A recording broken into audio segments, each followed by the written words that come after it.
Hey guys, today we're talking about the social media influencer revolution and its consequences on the Devil Drives a Lot of podcasts. And it's been a disaster. So, on a real note, we have a couple good topics today. Got some sad topics, got some good topics.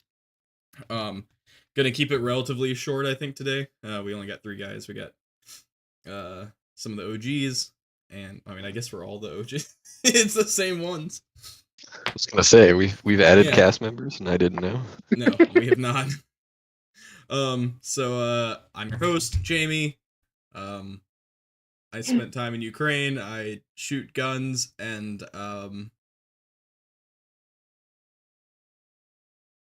yep. Next.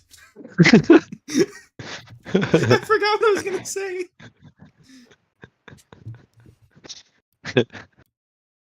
Anyway, who's going next? Oh, it's my turn. Oh, okay. I have the talking stick. What's up, Sean? I am currently in the National Guard. I'm a 12 Bravo combat engineer deployed in 2019 in support of Operation Inherent Resolve. Got to do a little bit of route clearance, mainly just did Sec 4 stuff though. But I'm a gun enthusiast, an AK nerd. What the fuck? Sorry. I opened YouTube and there's already a video open. Damn, the host. Embarrassing. And I'm a connoisseur of punk music and goth butts and fishnets. Solid. I mean, yeah. Can we be honest? Who isn't? Who isn't? For legal reasons, me.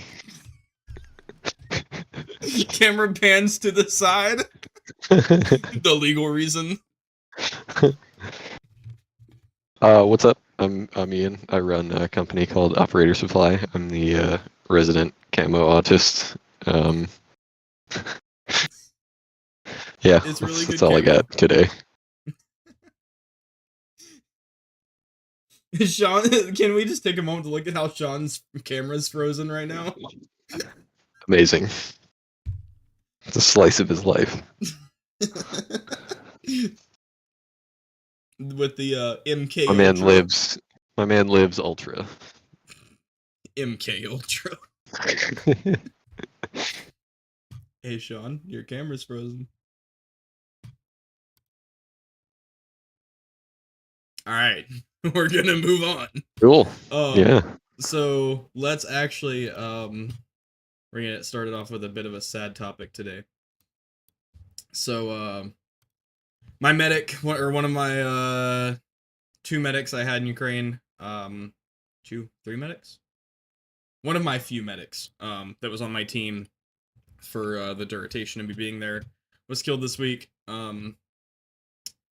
Between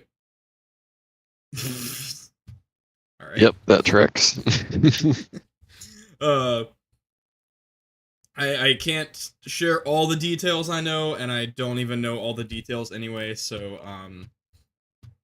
I will say just kind of going oh, welcome back.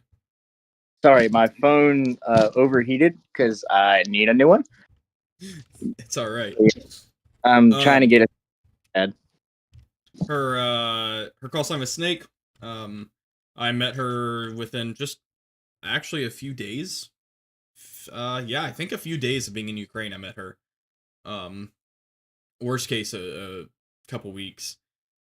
And we kind of bounced around. She was really good friends with one of the guys on my original team. We bounced around, ended up in the same unit, and she was one of my combat medics. She was very, very good at her job. And just wanted to share a couple pictures. Actually, I just have one set aside today. Picture, and she ended up. She was at the siege, the Karpatska siege, when I left, and she still was this whole time. And she was chief medical officer for, I believe, the whole unit, or at least one company, which was my original company. And so here's a picture of her. We were off, getting pulled off of position. You can see this is still relatively early war. Oh wait, y'all can't see the picture on Discord.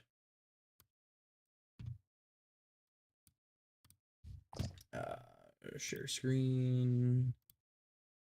Screen 2. Oh wait. Hold please.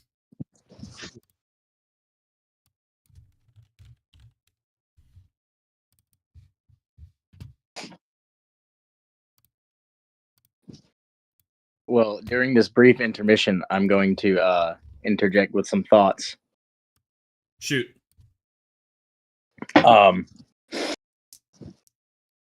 Taxes are a fuck. That is true. Yeah, I don't know what Snake thought of taxes, but I'm sure she didn't enjoy them. I mean, no one enjoys taxes. But yeah, she was my company medic, and for a while my team medic. She was awesome. One of my oh, and in this picture you can tell my rifle is still relatively unscratched, so this is pretty early war. This is, I think, early July. And then she's sitting behind me in the Vic. We're getting pulled off position, and Leeds, one of my homies that's still also over there, was in the Vic with us. And one of my most like common pictures I use, that's like my profile pic for stuff, and I think is even on our YouTube or our Instagram stuff, was also taken by her. She was the person behind the camera. Probably one of my best memories of her as a medic. Me and some of the guys, we were getting hit by artillery at the fob, and we all ran down into this. We called it a bunker. I mean, realistically, it's just like a 8x8 foot hole, about 5 feet, 6 feet underground. And we had like bunk beds stacked in there that we built out of like logs and stuff like that. And we were getting shelled really hard, so we all ran down to that. We were packed in there like sardines, had our equipment and stuff. Shelling went on for what felt like hours. I think it was probably only about 30-45 minutes. And we were packing up, or stacking Russian plate carriers we'd captured, anything that could stop fragments and shrapnel in the doorway, the stairways that led down. And we took a shell about 5 meters away from the bunker, and it blew all the stuff off the stairs, peppered the bunker with shrapnel. It hit 2 of our guys, took shrapnel, one of them in the foot, the other in his leg, in his femoral artery. And actually, I believe both of their femorals were nicked. And the bunker actually caught on fire because we had propane canisters, and one of the guys had propane tanks in his rucksack, and the shrapnel hit it, and I guess it sparked enough to catch it on fire. It was burning. The whole bunker was filled with smoke and dust from everything. We're still getting shelled. One of the guys jumps out of the bunker and takes off running to go try to find help. And because none of us in the bunker at the time were actual medics, like, you know, we knew how to stop bleeds, and that's about it. We didn't even, I don't think, I think we only had enough morphine for like one person, not both of them. It was, yeah. So one of the guys took off running to go get some help from the medics, and we're sitting there trying to get tourniquets on the guys, getting them stabilized, things like that. And probably about 5 minutes later, Snake and one of the other medics, Snake was from Germany, and actually we had 2 German medics, Snake and another one that I can't mention. Both of them came running to the bunker through through artillery fire, and Snake jumped down to the bunker, started immediately doing her job, asking us to hand her things, getting things properly done up. I think we'd already started packing wounds at that point, but she made sure everything was done right, and worked on making sure everyone was taken care of. The whole time she's covered in blood. The whole bunker's covered in blood. There's things still smoldering on fire that just putting him out wasn't our main focus. It was kind of like actual hell in that bunker for a little while. People screaming, and the whole time she's multitasking between two people, doing the best she can. We're propping legs up, making sure, bleeding isn't an issue anymore, but she's sitting there doing work, and it was just amazing. And she did things like that for weeks and months. I've been home for a year and 2 months now, and she's been there almost the whole time. I know she went home for a little while to see her family and then went back. But she put in a lot of hard work. She saved a lot of lives. She was loved by the unit. Everyone loved her, and she always wanted everyone to keep peace. Or somebody would start arguing with one another, or, something would be happening, she'd come running up and say, hey, there's better ways to resolve this. Let's find some common ground. Let's talk about it. We don't need to argue. We know who the real enemy is. Just things like that. She was really awesome. So she'll be dearly missed. She was killed this week. Her funeral is this week. She sent us a picture of, I don't have those pictures ready, but I'll go and close out of this one. She sent us a picture of, she was out on position for a few days, and she was like, guys, I barely made it today, and she sent us a picture of her coat and her plate carrier, and there was shrapnel through the back of her coat and through the back of her plate carrier, that her coat was just thick enough it never actually hit her back, but it cut, her plate carrier down to the plate, and all the material was kind of cut off, and then the coat just had a big slit in it too. She's like, I barely made it, boys. She's like, I'm thankful to be alive, thankful to be here. That could have easily gone, anywhere right in here, and, could have nicked multiple vitals, because, it was right under armpit, right through here. And, she was like, I'm pulling off, she had just gotten off position when she sent us the pictures. We don't have internet on the front. And, she was getting some rest, changing clothes. I assume she probably got a shower, took a nap.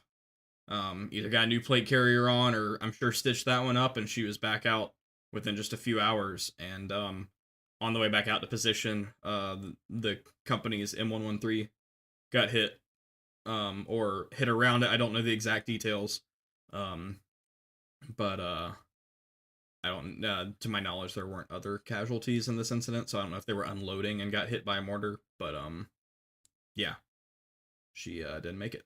So. Guess you could say cheated death, and then, yeah, didn't get too far from it. So, but yeah. Yeah. She was awesome. Volunteer. She originally came for humanitarian stuff. She drove supplies all over the country. She drove her own vehicle from Germany to Ukraine, because 4x4 vehicles were in high demand and low supply, so she brought her own and was driving it all over the country delivering stuff. I know she taught medic classes, and she was a frontline medic for the rest of her time there since went to the unit. So she evac'd a lot of people. She casvac'd a lot of people. Yeah, so my heart goes out to her family, and yeah, the unit, everybody. So yeah, rough, man. It's rough. Another one lost, but it wasn't in vain. She knew what she was doing. She knew it was a risk. We all took the risk when we went. I was telling you guys, before the show, so I mentioned something today, or somebody was like, hey, I'm so sorry for your friend getting killed or something. I was like, it's the life of war. War sucks, no matter what side you're on, who you are, whether you're a civilian, a combatant, a volunteer, a medic. It sucks for everybody. No one wins. Like, just because, Ukraine's won the war, the US won the war, Russia won, whatever, no one's a winner. And we kind of made it in society where, like, war is glorified, and in media it's made to be like this big, like, I don't know if this is the right word to use, but this is the word that I'm gonna use. It's made to be like this big sexy thing.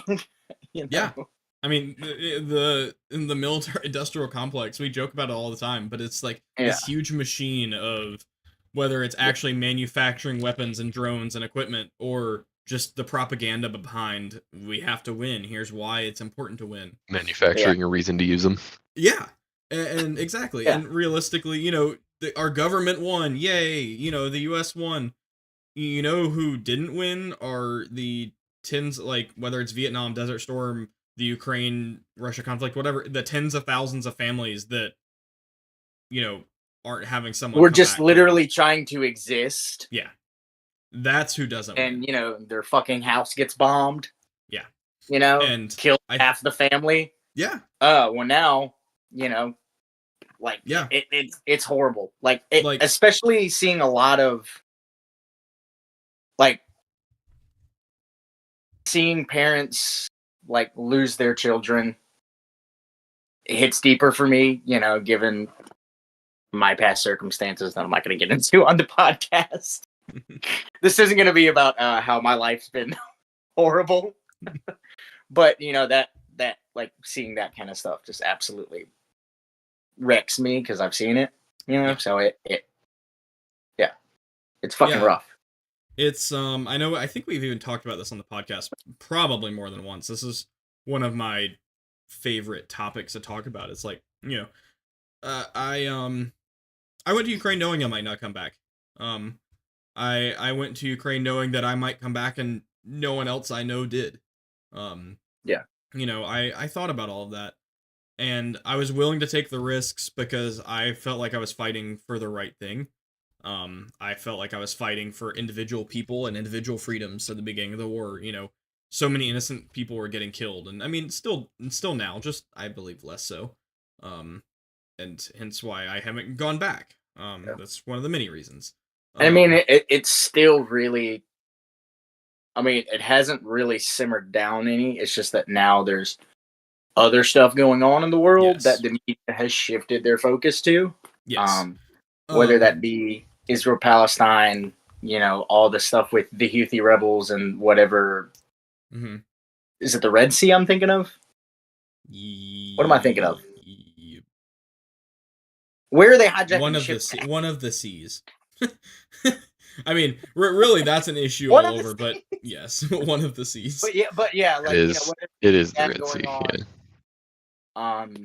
South America's also always got a little thing going on, and then now you know, Mhm. America's also in an election year, so the media is everything you're fucking seeing is just fucking election. And it's like, bro, can I like fucking Yeah. Trump's kind of tired debate of with thinking about the Nikki election, Haley dude. and, you know, freaking this person. Yeah. In the election, in U.S. election year, everyone loses. Not just the And I American mean, now people, in, but the you know, world people. And then the elephant in the room, which I'm sure we're going to talk about at some point, you know, the whole thing going on with Texas. Yeah. Yeah, that's, yeah. Yeah, that's coming up to later. But to scoot back a little bit, but I chose to go.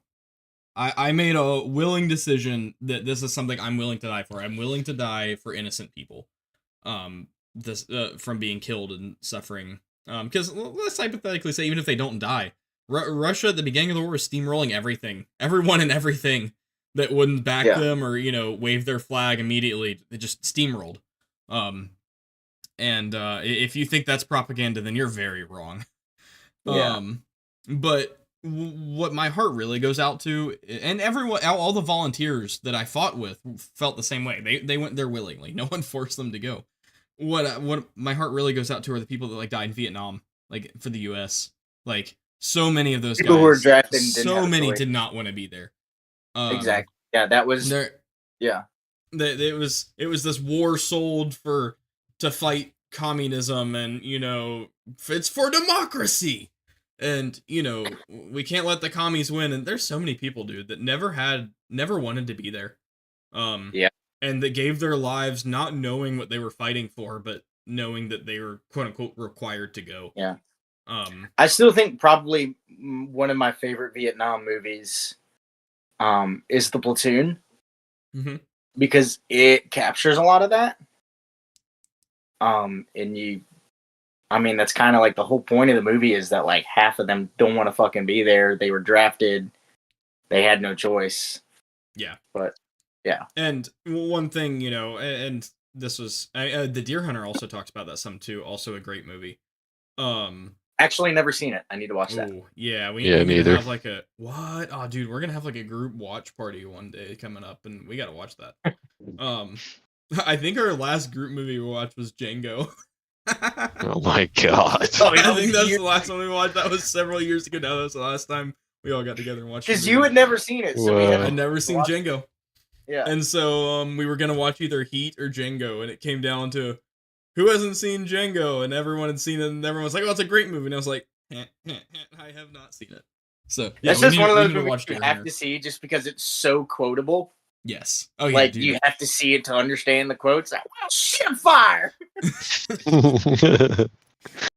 Does anybody have another bag? No, nobody's got an extra fucking bag. And then Jonas Hill little cameo in there. Yeah, that's no Jonah Hill's the one that goes, "Oh shit, I ripped my bag." Yes. Yeah. Oh yeah. Who has another bag? Yes. Who cut the holes in this thing? My wife. She worked hard on these. But anyway, so one thing that, you know, the Vietnam thing, it was something we had while we were over there. This is kind of a morality question we brought up sometimes of like, hey, dude, is it right to be killing like Russian conscripts? Like that was a question, like when you're in this stuff, you kind of just ask yourself stuff like this. And, you know, when you're with some of your best friends and you're chatting about it, you're like, hey, you know, is what we're doing right? Like these people don't want to be here. These guys don't want to be here. Some of them do, some of them don't. And at the end of the day, you have to look at it as they're probably having those same conversations amongst themselves. Yeah.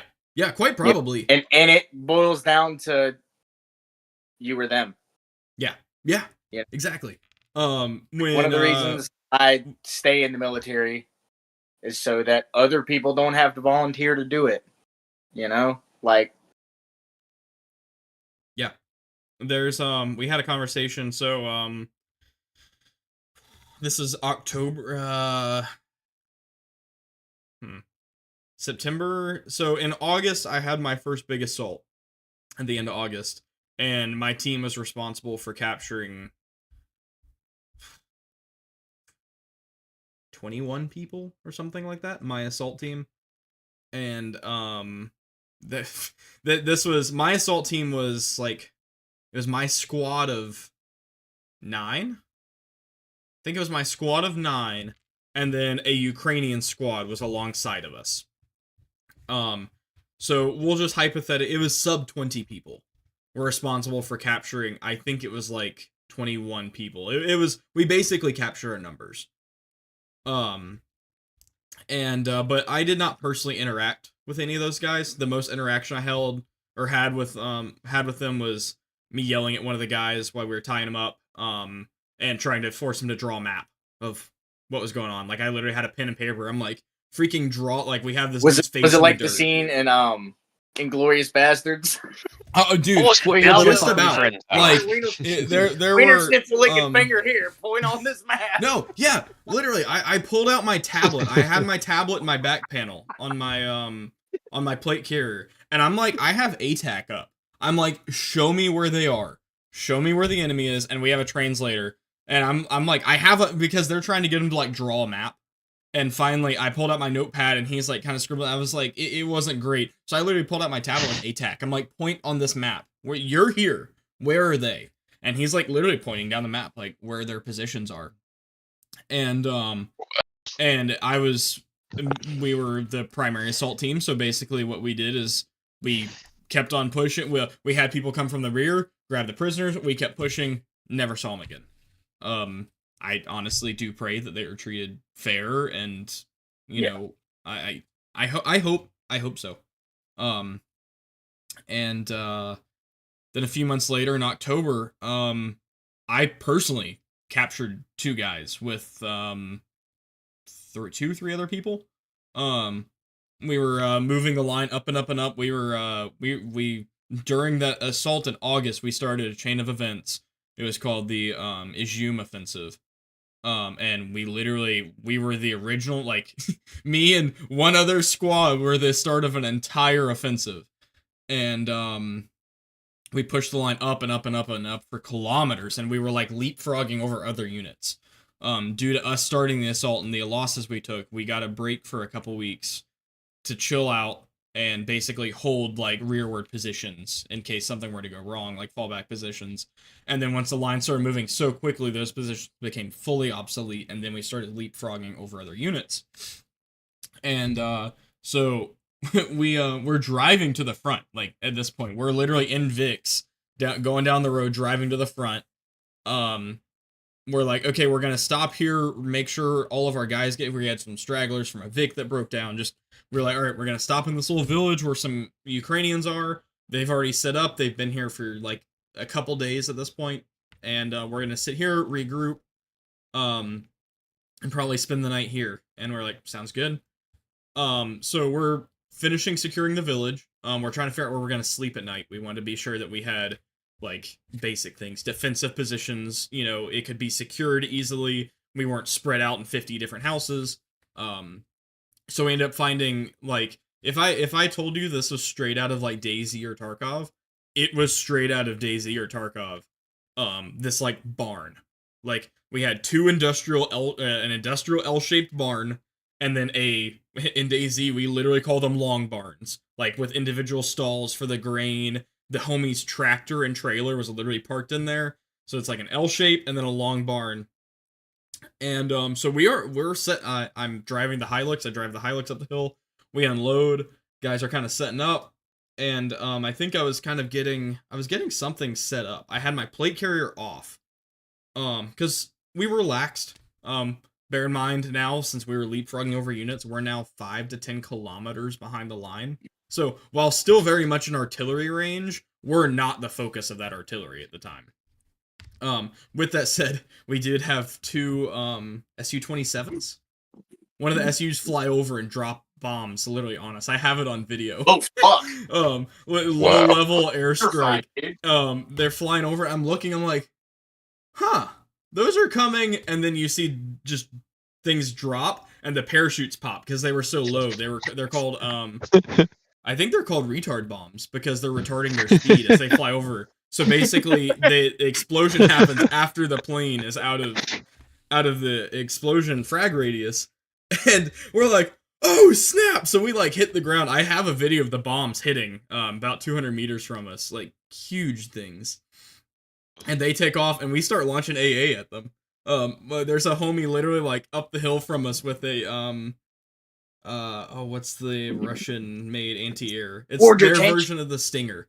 And all of a sudden you're whoosh, whoosh, and there's like, we have anti-air literally just launching, and you can see like the missile trails and the planes fly off. We didn't. I think we may have ended shooting one of them down. It was not obviously me. I say we like I was the one pulling trigger. It wasn't me.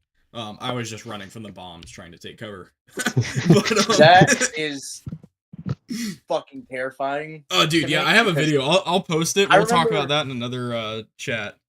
I remember one night we were on this tower guard in Syria, and obviously drones were a thing then. Kind of, they were not as prevalent as they are now. When somebody called up that they had some kind of aircraft, and we were like, they call up to Battle Command, and Battle Command's like, so is it like a drone? And he's like, no, I'm looking at this through like every optic we have, and I'm pretty sure it's it's a fucking plane. Like, and we're like, oh, what? They're like, all right, hold on, we're gonna see, like, we're gonna get in touch with, figure out if that's our plane. Was not our plane. Not a whole lot of other people where we were had planes. So, and it was just fucking circling the fucking fob. And we were like, everybody that night, we were just sitting there on tower guard, just everybody's fucking buttholes were puckered, and we were like, yeah. Fuck! Come again, Sergeant. Did you say a plane? Sir, this is a Wendy's. Dude, yeah, we never figured out what the fuck it was. It just kept fucking circling. It may have even been like an Orlon or something, which we will get into later in the episode. But yeah, all that to say, with the exception of us, oh yeah, the best part about the planes gig bombed, we started launching anti-air missiles, like manpads at them.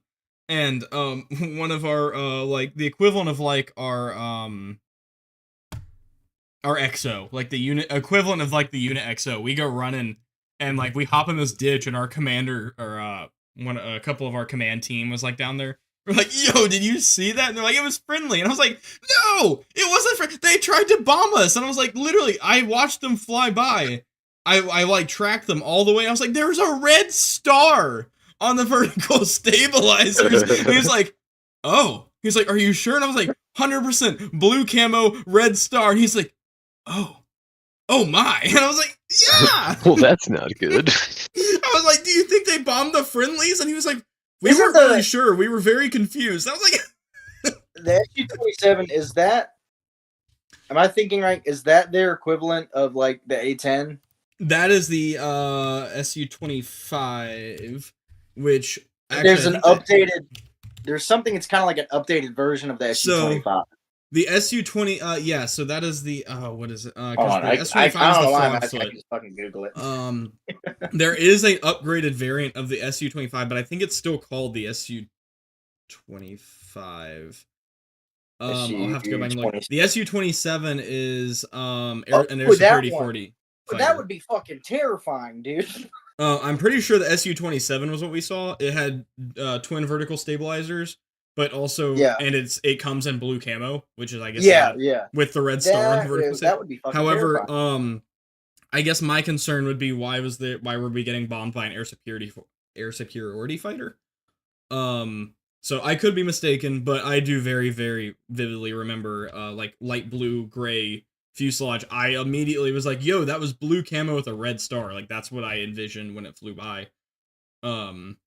So I'm kind of going off when I do think it was an SU-27, but I can't confirm that. Half our command team wasn't even sure if it was friendly or not, so we were never actually able to. So they're not much help. No, it was so. And Yeah, dude, these things were hauling. Like they were subsonic, but it wasn't by much. Because when they peeled up, you could actually hear like at least full throttle or maybe like afterburners. That really loud afterburner sound, and then they did end up hitting supersonic because they went and boomed on later. I assume at that point trying to outrun the manpads that we did in fact fire at them. I don't remember if we shot one down or not. Somebody was like, oh yeah, we shot one down, but that was never once again confirmed. Anyway, so just kind of painting a picture of that town we were at. We were out of artillery range. We weren't out of artillery range, but we were not the priority target, with the exception of the two SU-27s that tried to bomb us. My squad lead, his name was Boris. He was American. His real name's not Boris, but he was American volunteering in Ukraine. And I just taken my plate carrier off. I had my weapon and my carrier sitting right next to me. I still had my gun belt on. So basically my thought process was, I'm tired. I've had this plate carrier on for X amount of hours. This is probably the safest place I'll be for the next 5 days. So I might as well ground my gear for a minute and just do some maintenance. I actually think I was working on my carrier. I think I had torn something on my flat panel or something. I don't remember. Basic maintenance. Anyway, he comes running back, like faces, like, and he's like, yo, grab your rifle, you got your grappling hook on you? I'm like, yeah, what's up? He's like, come with me right now. I was like, okay. And I run out, and I didn't tell anyone at first, and we both took off running. And I was like, wait, hold, turn around, ran back inside. I was like, everyone grab your rifles, gear on, kit on, now, out. And so we ran back. I chased after Boris. One by one, guys are piling out of the L-shaped barn, trying to get to, trying to catch up, but they're grabbing rifles, like kits flopping. Like we were probably a bit too relaxed, but also bear in mind, we had just cleared the entire area, and we did have guys pulling security, but as much as I hate to say it, the Ukrainians were not pulling their end of security for how big this town was. I mean, this town was probably 600 meters long, 400 or 500 meters wide. Not a big town. I mean, it's considered a village, but we were a single, at this point, a platoon, American volunteer platoon, and the Ukrainians literally are just like sitting around their pots cooking borscht. We we were the security element. We were the most security minded, and we only had 2 people on rotation at the time, so it was enough. And we'd already cleared the barns. We had gone very meticulously checked every stall, every opening. We were popping, like, breaking locks off of doors. I'm sorry, Ukrainian family, if you come back to broken locks in your barn, we're making sure there weren't Russians inside. we're like, you know, just making sure that we're literally like sleeping where Russians are or something.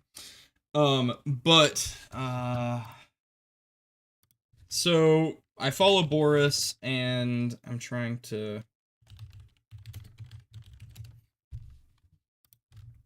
find a picture of what I'm going to tell you guys about.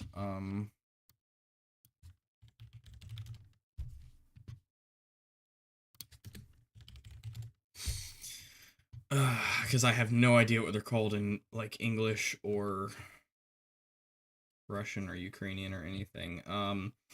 Basically, they're like comms. They were originally during Soviet days, like comms trailers towed behind Urals and V3Ss.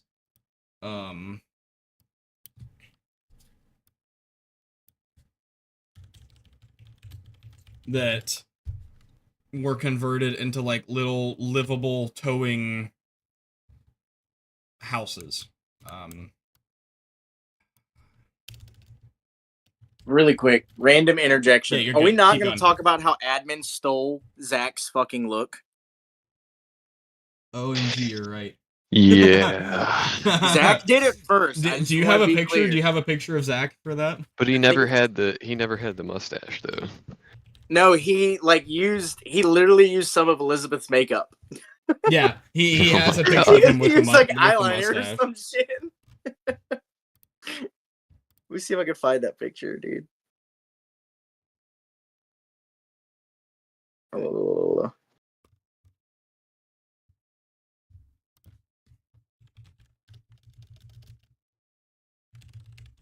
Yeah, right there. Yes. Admin stealing our Amazing. homies pics. Okay, so here's the best picture I can find. Let me share my screen for you, homies. Oh, this is a whole Shutterstock video. Am I gonna get sued for using that? We don't technically make any money off of these, so is it considered I was about to commercial say, I'm pretty property? sure we're already demonetized. I don't even think we ever even had the opportunity to get monetized. No. Sleeping. No, we skipped over monetized and went straight to demonetized. We went from channel too young to monetized. We skipped monetization and then just went straight to schizo raining. Yeah.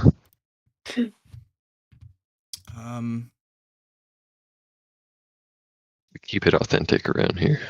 Okay, so I'm just gonna share this. Can I open image in new tab? Here we go. Share your screen. Screens. Boom. This guy. So, this trailer here. I don't know what these are called. They were a lot of people like have them set up on farm stuff to live out of. Can y'all see it? Yeah. So there's like they tow them around their tractor. It's like a thing. I'll see. I mean, if you've played Daisy, you know exactly what I'm talking about, or like Stalker, or any of those games. These are scattered like all around the map. They have like a little stove in them, like bunk beds, and like they were basically converted to live out of. So there's one of those next to the long barn, and I go running outside, following Boris, and then I'm followed by 2-3 other my guys, and I run to the door, and Boris pivots around. We're running this trailer, and he's like, "Tell me to be quiet," and so we open the door. And he's like, "Tell me that doesn't look like breathing." And we're like paying attention, and you can see it's like 2 bunk beds. You can see the sheets, like the blankets on the bed, kind of rising and falling. And I was like, "What are?" I was like, "Is it a dog?" And he's like, "I don't know." He was like, "I thought we'd cleared this building, or this hut, this trailer." And he was like, "And did someone miss it? Was it not caught?"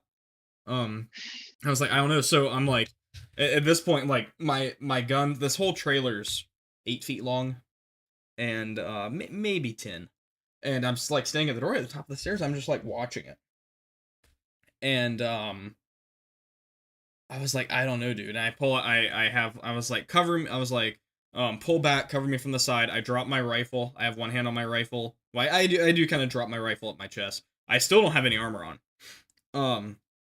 And I toss my grappling hook onto the blanket, and I literally start pulling the blanket off. And as part of it slides off, you can see EMR camo pattern. Oh fuck! And I was like, oh, and I put one hand here, snatch, grab my rifle, and punch out.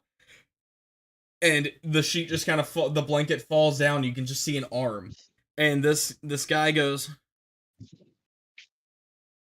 I was like, divide, divide, divide, divide, and I'm like yelling at him, and he's like doing this. He's like, and I was like, move, move, move, move. And I'm like literally like doing this with my hand, like. Probably the worst fucking way to be woken up from a nap. Yeah. I'm like, get out. I was like, I'm like yelling over my shoulder. I was like, contact in this building. my 8 by like 4 foot shoulder. I was like, I have contact in the building. I was like, instant 3. I was like telling everybody to rally up, pull 360 around this trailer, because what are the odds there's just one random Russian laying in this trailer? I was like, now what? Like, is this a setup? Like,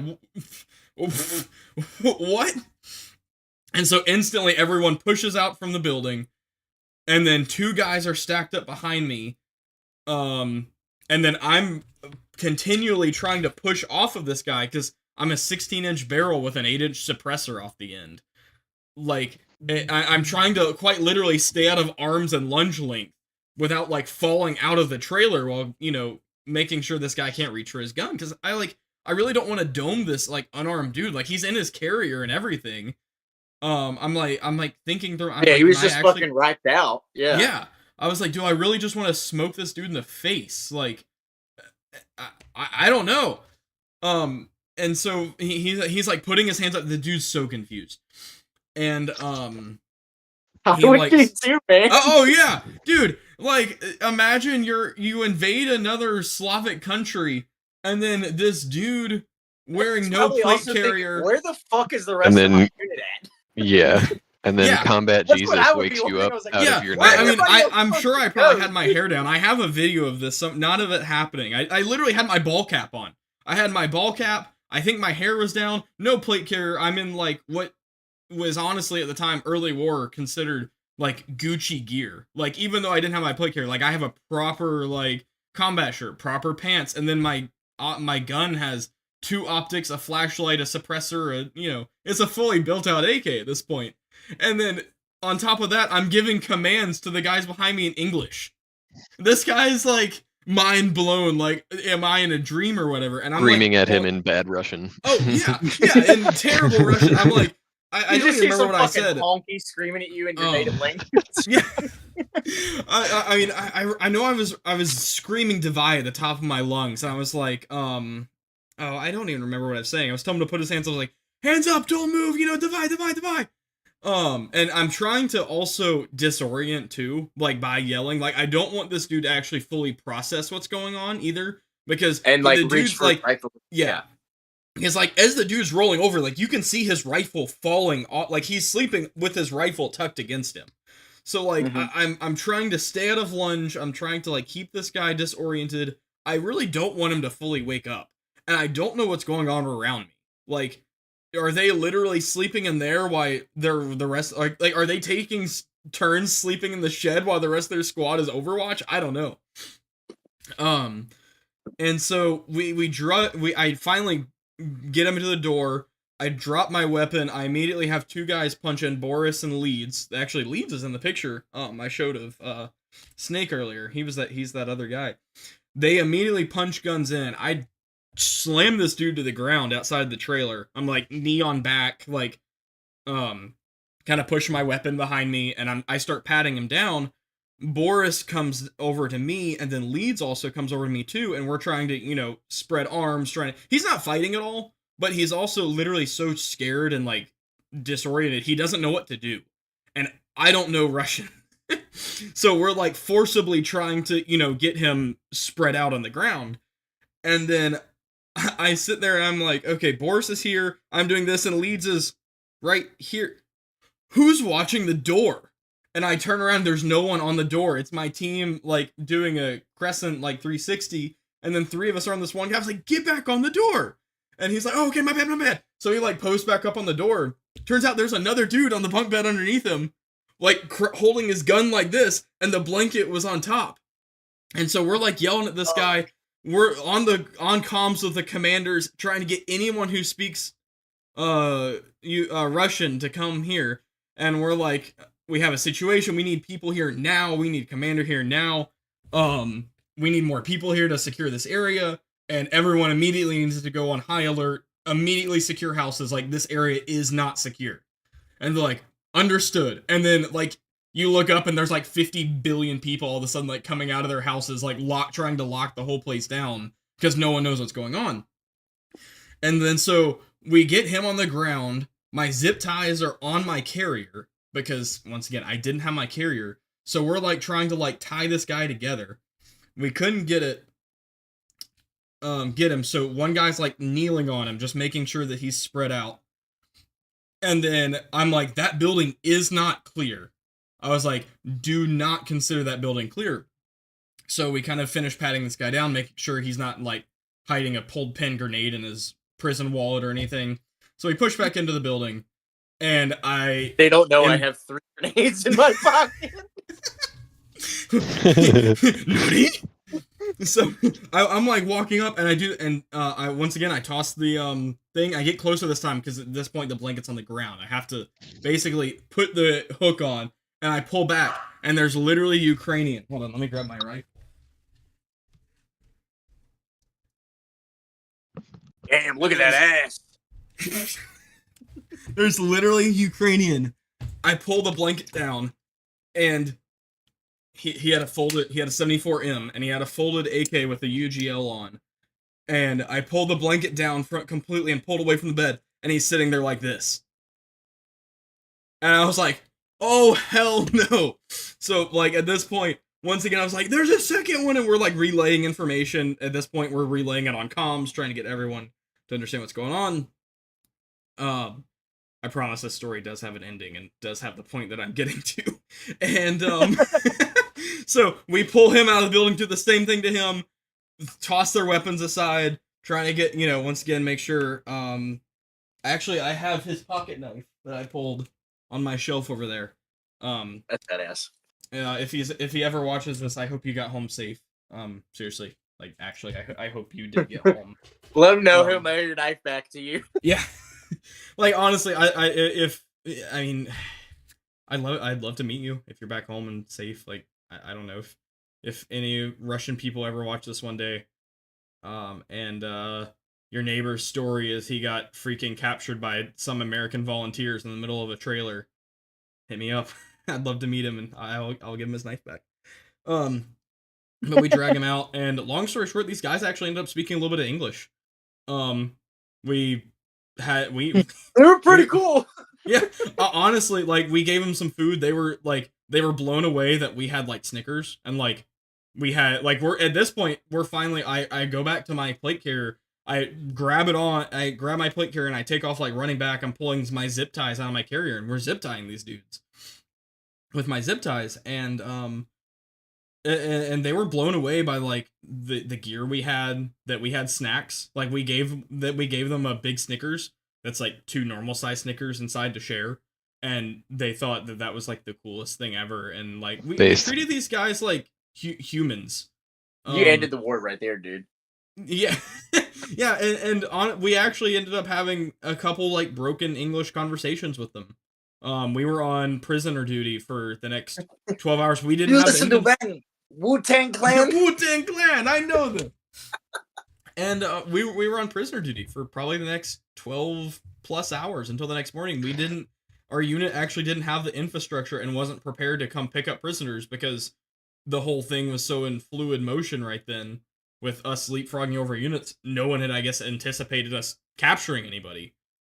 So we're literally, like, It was funny. Me and Soap and a couple other guys had captured a bunch of Russian jackets and stuff. We're stuffing in our bags. Hell, I have half of them hanging up on my wall right there. And we're we're like putting the guys are freezing. They literally have like the equivalent of like OG Army field pants and like a field jacket. Quick interjection. It's little 3 milli vanilli time. Three. Those are rookie numbers. But these guys I don't are like know why freezing. I'm always just drawn to threes. They're unhealthy. You should stop. I mean, at least it's not dip. That's better. But these guys were freezing. We gave them our jackets, and we just started having conversations with them. Like they're people. I mean, yeah, they're prisoners, but like, we obviously had to leave them tied. Like we had to obviously adhere to certain rules, and there were times where if we had enough people, like we'd sit there and untie them and let them just eat and like give them water, stuff like that. Talk about Miami Vice. Yeah. And it's #1 new show. #1 new show. And we had a conversation with these guys. We're like, hey, what the hell are y'all doing? We're like, why are you here? How did we find you? Like, what's going on? And basically what had happened is one of them didn't believe in the war. He never actually wanted to come. He was a conscript. He was like, I didn't hate it. He was like, I didn't really think it mattered. He's like, I don't understand why we needed to be here. He was like, but basically I had to go. He was like, if I don't go, they, whether it's treat his family badly, target family members, target him. I mean, if you're not a dead man, you might as well be, and your family might as well be there with you, Yeah, they unperson you. Yeah. Yeah. And he was like, I had to go. And we were like, well, yes, but do you really have to? And he was like, well, that's why I didn't try to fight. Well, fight you guys, I guess, at that point. And these guys had already been on the front for a while. And what had happened was, and then the other guy, was like, no, he was like, I was military. He was a little bit older. But not old, like not even my parents' age, but, probably in his 40s. And he was like, I was actually in the military a few years back, in the Russian military, of course. He was like, I trained. I think he was, like a equivalent of like an NCO. He was like a sergeant or something. E5, and he was like, and then I got out, and then the war happened, and he's like, I signed up to go. He was like, I was one of the first one. He's like, I was begging to go. He was like, I wanted to see action. He was like, My guy. I wanted to fight. He was like, he's like, I didn't really understand it. He's like, but I wanted to go fight for my country. He was like, I chose to. He was like, the guy next to me, he's like, as he just told you, and he's like, he got stuck doing this. He was a draft, a conscript. And long story short, they their unit left them. The lines, we like I said, when we got that ball rolling with that original assault with my squad, and the other squads did join, so it was like my American platoon, my Western foreigner platoon, and then some other guys. But on the very initial assault, it was just 2 squads on the first team, and then others. The rest of the unit started coming in. So my unit's assault is what got that whole ball rolling. And then what happened is we just steamrolled them. They were moving back so quick, they were literally just leaving their wounded guys. Like, if you couldn't basically walk out of there on your own power, and if the Vicks had already left or they didn't have room, you got left. And the 2 guys we captured stayed behind with their friend. He had taken around and couldn't walk. It was, if I remember correctly, it was in his leg, and they'd stopped the bleeding, but he said they'd literally been trying to drag him and like carry him back for, I think he said like multiple kilometers over the span of like the past 30 hours or something. He was like, we would move only at night. He's like, we'd watch where your all's trucks and stuff would move during the day, and he was like, we try to avoid everything and only move at night. And he's like, we found this village. He's like, we knew our front lines were that way. We didn't know how far. We didn't know what was happening. They didn't have radios or anything. They're literally just trying to walk back to their front lines. He's like, we found this village. We found this bed, and we slept in it. He was like, it was starting to get late in the day, and so we snuck in, hoping no one would find us. And well, we did. But that really kind of like what we've been talking about for months now while we were on the front is, some of these guys don't want to be here. Yeah. So some of them are here because they have to. And what that really cemented to us was the ones that they can still willingly not fight. Like, there's still ways for you to give up and quit. Mm-hmm. And that's basically what that one guy said. He was like, I never really wanted to fight. He's like, I've tried to not fight. He's like, even here, um, I only fight when my life depends on it. He was like, I'm not out to kill. He's like, I'm not out to fight for my country. He's like, I don't think we should be here. I just, I want to live. And, ultimately those guys made a choice, and their choice kept them alive. I pray to God they're still alive and were humanely treated after we sent them up the chain of command. I hope one day I can, or we can somehow reconnect with them or something. But that really cemented to me and a lot of us that it's like, surrender is an option. If you're willing and God willing, the other side is willing to accept you. You don't have to die for something you don't want to. Well, I mean, not only that, there was absolutely no reason for those guys to die in that room like that. They made the right choice. Yeah. Yeah, exactly. Part of one of the most important aspects of warfare is knowing when to fight and then when to. Yeah. It's like having self-control, and we preach this a lot. I mean, we've talked about cops on this podcast many times. You choose when to fight and when to not. And those guys chose not to fight, and they're alive hopefully today because of that.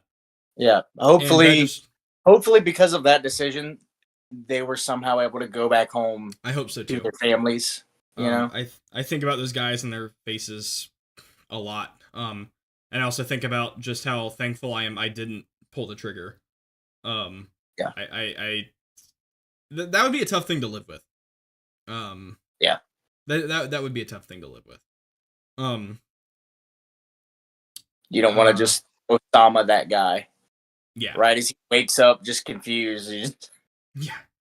But that really settled it for us and really put us more at ease than we already were. I mean, we'd already captured some guys, but that was our first interaction. And, we had those morality debates before. It's like, are we okay killing someone that doesn't want to be here? And it's like, well, ultimately, it's still their choice. You always have a choice in life. You can either kill for your country because you're forced to, or you can do your best and die fighting against that. And ultimately, that you get to make that choice. So yeah, that's kind of where I was going with that, of like the morality debate of that is there's lots of people there fighting. There's lots of people all over the world fighting that don't want to, and they're forced to. And there's also a lot of people volunteering. I mean, there's a lot of, like, you look at places like, like a lot of places in Africa where it's like, you can either, like, when whatever army or resistance force comes to your village and they're like, hey, you can either, like, be one of us now, or we're gonna fucking kill you and your whole family. Yeah. Yeah. And it's like, you don't have a choice, Yeah. I would, and personally, having been there, done that, it's the reason I'll probably never join a military in the sense of a military that I can't leave, that I'm not in control of. If I join the U.S. military or even like, whatever, and they're like, okay, you're going to Texas and you're going to kill any civilian, unarmed or not, that walks across that border. They can go F themselves. I'm not doing that. Somebody else, I'm sure, would be more than happy to fill my shoes on that. And I'm not gonna do someone else's bidding because they told me to, and not despite me not feeling right about it. Yeah. So stuff like Vietnam draft stuff, the Ukrainian draft, it's wrong in my book. Sorry, Ukraine. I'll call you out again. I've done it before. Drafts in general are wrong, and yeah, America, we always claim we have the superior fighting force, and I believe one of the reasons for that is because the vast majority of our fighting force are volunteers. Yeah. Yeah, and the majority Even within, in World War and then even in World War II, it got to the point a lot of the people that were drafted were okay with it because obviously Yeah. what was going on, the entire world was in a crisis. hmm But yeah. possibly the last war we should have been involved in, you could argue. Of course, I'm sure people would argue against that too, but Yeah. yeah. All that to say, I know that was a very long, drawn out story, but I think No, I you're don't good. think it's a story I've ever told on the podcast, and I'm glad I got Yeah, to you've share never it. told me. That's the first Um, time I've heard. Oh, really? Okay. Yeah, I'll same. share some of the videos with you guys. Too. I have a I video that enjoy somebody hearing took your while stories we're for what like it's worth. dragging these guys out. Unfortunately, I don't have the video of me doing it, but of them on the ground, and we actually have pictures of like their stuff, and I believe even pictures of their military I documents actually too. take a So if I lot ever of need to find these guys, the stories you tell me. I actually take back to my platoon and oh, share that with them. And I'm like, hey, because a lot of what it's focusing on drone warfare. That's something you have a lot of experience in. IDF, electronic warfare. That's stuff that you have experience in, and a lot of the stuff you've told me, I've, kind of to put into perspective. yeah. So many people, and we'll talk about this later. Probably in the last topic of the day. And which will be more of a teaching moment of, hey, let's give you guys some skills and things you can use on, God forbid, hopefully not in your next combat situation, but if it is, so be it. Hopefully you can just use it for BB wars and stuff, but Next time you're on vacation in Texas. yes. But we'll talk about just how, and we've talked about it before, how the modern warfare is completely different. But we'll get into that a little bit more. But yeah, I do need to. Where was I? I was going somewhere with that a minute ago. Oh yeah, but I mean, ultimately, that's what this podcast is about: is just teaching people and giving experiences of us and, like we talked about the last episode, other people that were there. I don't want to just share my stories. I want this to be a platform for. I mean, if anyone's watching this and has awesome UA stories that you can validate, I don't want to just throw anyone's stories. The entire Ukraine war in general is a lot of. I mean, right now with social media being what it is, Shane Gillis made the joke that everybody now in warfare is just live streaming the whole thing. Mm-hmm. Well, you can use that to your advantage. Learn from that. Yeah. And it's interesting when you look at Ukraine because you're seeing so many different centuries and generations of warfare, different tactics coming into one amalgamation, like World War I style trench Mm-hmm. warfare. World War And it's II being live streamed on TikTok. tank warfare. Yeah. And then more modern aspects like UASs and drones and stuff. It's I always it's a tell learning people, experience, please and research this stuff. You can learn a lot from it. Yeah, it's probably, and we'll wrap this topic up right after this. Probably one of my biggest pet peeves is when the how do I say this politely? The right-wing boomers are like, we shouldn't be supporting Ukraine. We shouldn't be sending them money. We shouldn't have any people over there. We should have nothing to do with that. And, maybe they're right. Maybe it's not our country's job to police the world, which I mean, I don't think it is. However, if you think about this strictly from a financial aspect, a financial and intelligence aspect, yes, we might be pouring billions of dollars into Ukraine. It's surpassed, I don't even remember the latest number, a lot of money. And no, a lot of it might not be getting spent the best way, but we were going to spend that money either way and use that equipment, whether it's for training exercises or whatever it may be. Yeah. The amount of intelligence gathering and first-hand testing and prototyping we've been able to do over there is, we are literally using our stuff to fight a war without our people dying and getting the experience. Why it's just some nerd in a lab somewhere getting the test data back, going, write that down, write that down. Should we be sending Bradley fighting vehicles over there? Probably not. However, in the past few weeks, we've seen that a fucking Bradley can fucking shred a T-90. Mm-hmm. and issues that arise with them. You know, there have already been multiple Bradleys that have gotten smoked from various things, and some that they shouldn't haven't have. really been used like that since Iraq. Like, you know, same thing with Abrams. Our last, like, I think the last combat, and I'm gonna say combat proven a bit loosely here, but boy, the last combat proven generation Abrams we had was like the M1A1. Or the original, like you could even now, argue we're on the A3 and several iterations or several upgrade packages into the A3 now. We have no idea how they realistically work in combat. I mean, yes, we've, done all of our test beds and research and, stuff like that, but we're able to get all that information from Ukraine or sending them to Ukraine, and we can see how different tactics work, things like that. We're getting our money's worth out of that war, whether you see it or not, all while the US is not losing people. And it sounds so bad to say, but it's really a win-win. Ukraine gets equipment and their guys die, while we get the intelligence of sending our equipment over there without our guys dying. Yeah. So that's my thing on that. We got on that whole topic just to refresh for, I guess, any new viewers, because of one of my team medics getting killed, and how basically we start talking about the volunteers and the draftees that, as volunteers, we all chose to go over there. Like I said, I chose to go over there. Everyone, all the foreigners I fought with chose to go over there. Snake went over there willingly.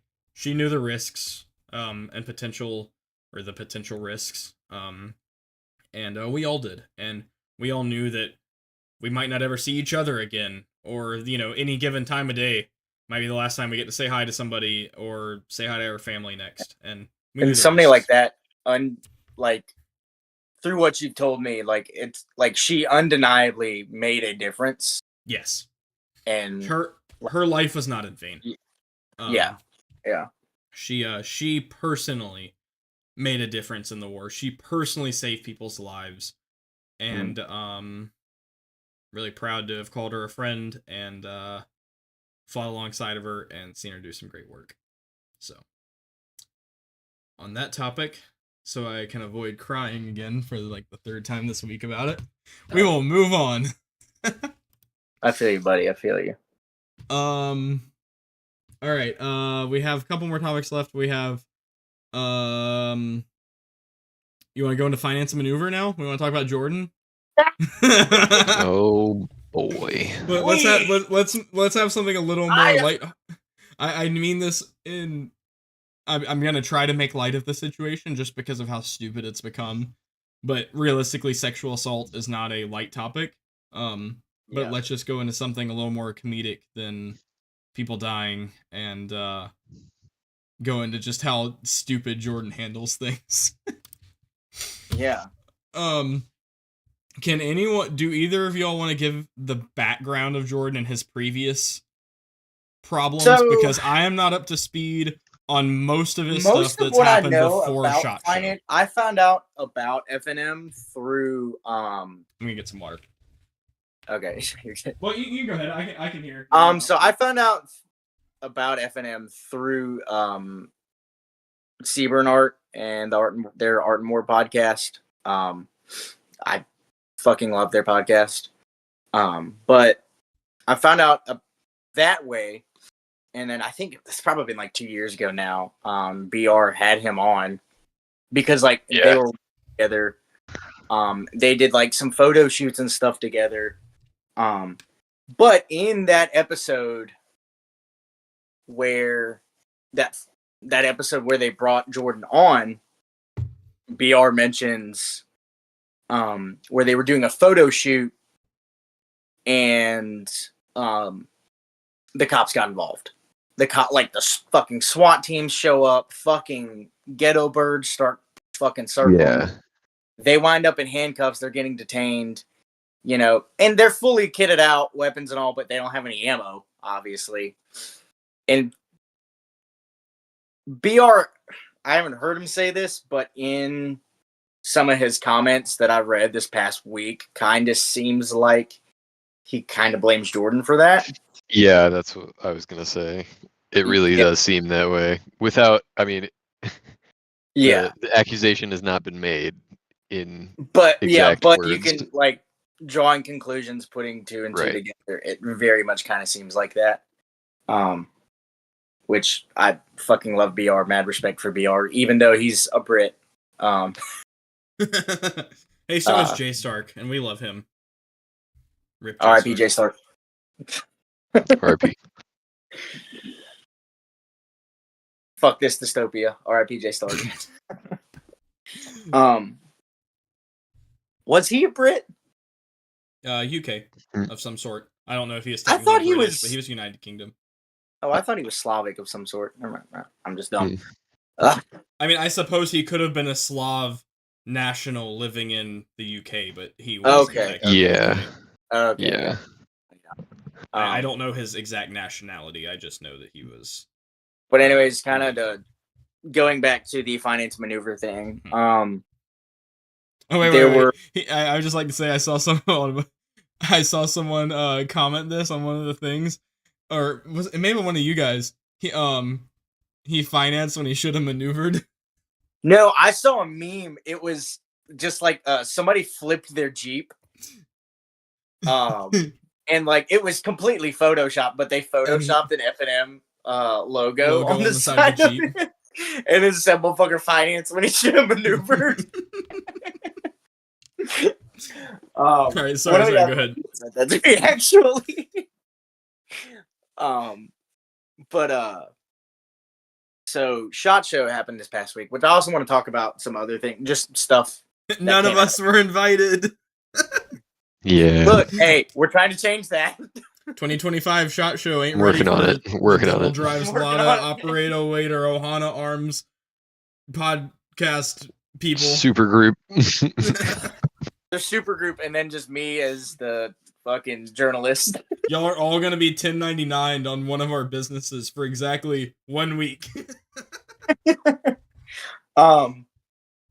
But so there were, and even before SHOT Show, there were some I want to say controversies, some domestic violence kind of accusations being made against him. I don't actually know what it is. We don't know all the details. I'm not gonna but speak out of my ass and say this or that. I'm just gonna talk about what I know. And so people were already they already lost a significant following before SHOT Show because of Jordan's actions. And several, not even knowing if they were true or not, but it just doesn't look good when you have multiple different individual parties saying, hey, allegedly he beat his who wife. Don't know each other. Yeah. And then at SHOT Show, I don't remember who it was, but a female influencer in the a liberty community, whatever you want to call it. She was an artist. Made sexual assault claims against him, and he's deflecting. But there were also a lot of people that kind of corroborated her story, and so once that happens, I just do not fuck with anybody after that. You guys know that I had a person who was a personal friend, actually several people now who were personal friends. And then stuff like that happened, and I just do not fuck with them anymore. I've basically cut all contact with them. And I would like to preface real quick, we don't know any of these things to be true for sure. We're not sitting here saying this is what happened.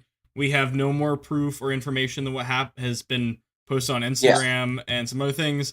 I actually chatted with her we exchanged a couple texts, and that was it. Really? I don't know anything in addition to. So, his actions kind of speak and were the final nail in the coffin.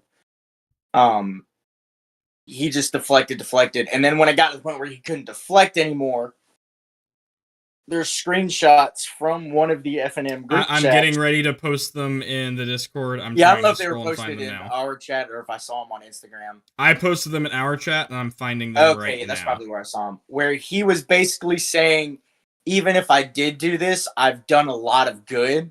And like that. Yeah. And also making inferences that it doesn't matter. Making claims because of what She she was may on- or may yes. not have chosen to do with her time. I have Yeah. them in making Discord. claims that she was a S worker. I'm trying to stay friendly for YouTube algorithms.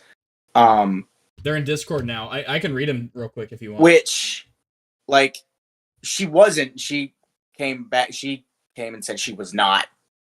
But even if she was, that doesn't fucking give you right. Yeah, that literally has Yeah. nothing to do Like, with that He was has essentially the trying to issue. like discredit her. You know, like that claim just made it even fucking worse for him. Right. Here, so I have the viewers can see, and then it's in the Discord, so y'all can see them also. It's in the podcast chat. So this is from Jordan directly in the, from my understanding, the primary FNM chat on is this WhatsApp or Telegram? That doesn't look like. I think that is Telegram. I think it's a skinned version of Telegram. This from Jordan. FNM does awesome things. Community, charity, disaster relief, outreach, suicide prevention. They can hate all they want. Even if I was a massive piece of garbage, now or in the past, I'm doing great things as I go. The movement lives with or without me. That's like big cop-out energy. That's like, That is hey, stupid. I'm doing and have done great things in the past. So even if I am a piece of garbage, it's okay because somehow the good outweighs the bad. Yeah, it doesn't he's- fucking work like that, boss man. Like, I don't care what you've done. You know, like, and I understand where he's coming from, but that's wrong. Like, I understand what he's trying to say. It's like, I've done good things, and good people make mistakes. Except that's not what he said. Could have saved, like, honestly, the proper way to go about it would be to own up to his actions, step down, and move back from FNM completely. Yep. FNM could still be a thing and live on without him. He But just now- broke the whole thing down. Yeah, now because of that, he just fucking killed it. Yeah. And I it was sucks talking- because I did like what Finance and Maneuver was about. Like, he's right. They did amazing things. They were Yeah. down in freaking Hawaii when things were going bad. But just because you did disaster relief and possibly help save lives, like that would be like the equivalent of, you know, somebody, you know, like a medic. Oh, they were a great life. They committed a lot of war crimes, but they saved people. It's like, Yeah. I mean, cool. I'm and glad they it saved some goes- people. What so about this the other whole thing? things? And I know, I mentioned this in the chat, and you But guys. his paintings were so good. I mentioned this in the chat, and you guys Get kind of us agree with it, canceled. but What? Sorry. There's no reason for anyone to assume that I'm talking about anyone in particular. Did Sean it's even very hear you? reminiscent of the somewhat recent Appalachian Rangers Association thing with what was his fucking what's his name? I don't even forgot know his name. freaking already. name. Mark. ARA. Mark, yeah. What a dumb name. Sorry, if your name's Mark and you're watching, I'm sorry. I'm sorry. I don't know. If you're named Mark. If there's then any fuck Marks you. watching or listening to this podcast, I apologize. For I'm being sorry. offended. I don't actually think that that one Mark just gave y'all a really bad rep. That was a cheap shot, and you didn't deserve that, Marks. Mark Wahlberg would never. Anyway, all right, just carry on. Sorry to keep interrupting you. But like it's very reminiscent of that, where you can. Mark could have saved the ARA by owning up to what he Accusing did. himself. If owning up to what he did and stepping down, he could have saved the entire ARA.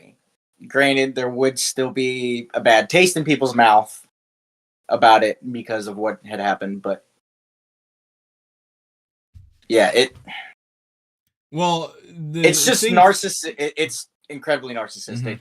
Well, that's what I was getting at. BR literally put on his Instagram. He was like, something about how I don't remember the exact quotes, but it's something. Jordan's a narcissistic a-hole or something along those lines. Like, it's summed up pretty perfect. And then That was all ego. On one of BR's Instagram posts, just as a joke, I said, if Young Metro and then in parentheses BR don't trust you. It's a no-go for me, dog. If BR don't trust you, then That's it, man. There's I can't probably a reason. Yeah. Yeah. I'm trying to find. I've never met BR, but he seems like a very cool guy. I would like to. BR, if you're for whatever reason watching this, I know you're not. Hit us up. We would Same like thing to with say Naked. hi. If any of the Seaburn dudes are watching this, hit us up. I'm trying to very quickly find a little bit more of the receipts from her end. Oh, her name's Ash. I could not remember her name, but it's Ash. Okay, yeah. Wait, what? Okay, never mind. I couldn't find the profile icon. Oh, did she post it on her stories? Oh, no. Okay, she posted his screenshots of what they message each other. I encourage you to y'all can. I'm not gonna sit here and read through all of it for you guys. Y'all can go follow her. I'll throw it up on the screen. This chick, her name's Ash. I don't know much about her. She's in the community, the gun community. I know she's pretty tight. Does some with, kind of illustration. Yes. I guess. What's his name from Orion? Jared. Jared. Which Jared. Orion? Orion Training Group or Orion Concepts? Jared, not his brother. They are in fact separate people. I think. Yeah. Actually, I'll have to go back and look. I know she did some of the art for them. Maybe both of them. I don't know. But For I do the know that Orion Concept shirts, yeah. Yeah, I do know that she, from reading through some of the chats and other things, in fact, here's OTG right here, and there was a couple other things where I do know that she knows Jared personally. And then, so after all these receipts that she posted, well, not actually receipts of it happening, let's see. Of him continuing to dig himself deeper afterwards, yeah. Like, she was like, hey, it's not a big deal. She's like, I would just kind of like an apology, because he reached out to her. And was like, hey, we met at the SHOT Show floor and shook hands. Guilty people often make the first move. Yeah. And then, like, yeah, he, like, posted some of his Uber stuff, and she's like, well, how does that help? That doesn't really tell me, whatever. And then kind of the stories weren't lined up. He was like, well, I said it was this, and then he changed it a little bit from my understanding. And then, let's see, there was one take in here that was just particularly really stupid.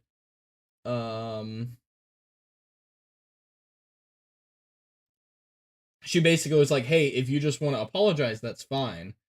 And he was like, I'm sorry I made you feel uncomfortable. If you want to talk about this in the future, I'm available. and then he proceeds in the comment to say, Ash, we're working on pulling footage from the evening currently, so I can see firsthand what actually happened, and then I can issue a proper apology to you. He's like, I don't remember that interaction, but I'm inclined to take what you're saying very seriously. If she says he made her feel uncomfortable, he made her feel uncomfortable. That's how it works. And it is literally the easiest thing ever to not make women feel uncomfortable. It's not hard, guys. Just don't be a fucking pervert. Like, you can even ask the guys. At first I was like, maybe he's just doing this like for the legality, because it's like, so I know this is actually, I learned this recently, a thing in Canada. Like, if you say I rear end someone and I say sorry in the US, a lot of times that actually is me confessing admission of guilt. Yes. While in Canada, there's actually a law that's like, you can say sorry, like you can be sorry without admitting guilt. In the US, maybe he literally didn't want to be like, I'm sorry for sexually assaulting you for strictly legal purposes. Like, I mean, if that were me, I would be like, well, I would never put myself in their shoes. There's an easy way to solve that. Just don't reach out in the first place. Yeah. And also that, like, I would have never put myself in those shoes to begin with, nor would I have ever done it. But, if some person that, I was trying to give him the the benefit of the doubt at the beginning. I was like, let's just hypothetically say he was drunk, he doesn't remember it, and now he's, like, trying to put his legal team together to see if he actually did something or whatever. I can kind of see that. But then, and I mean, I even argued with you guys, I was like, devil's advocate here, like, what if he didn't do it and he's just doing this just for legality's sake? And then the Telegram messages got leaked of him like trying to literally talk complete garbage about the whole thing. I was like, yeah, never mind. This guy's just an absolute like. He goes on to say, she's been on Pornhub for a while. Yeah, Like- and then the false claims that she was a sex worker. But even if she was, What does that matter? what fucking Yeah. difference does that make, dude? And, Like, Admit nothing. you know, Deny everything. Make counter accusations. exactly. And he goes on to say he's like, ban anyone who joins this chat and brings drama immediately. And then, you know, I've done great things, so I can do bad. Yeah, that just like once again, we have no insider knowledge. The That the public whitest does shit not. I've ever heard, dude. Oh yeah. We have no insider knowledge the public doesn't. And so I can't sit here. I didn't watch it happen, so I'm not gonna sit here and say he definitely did it. I saw it.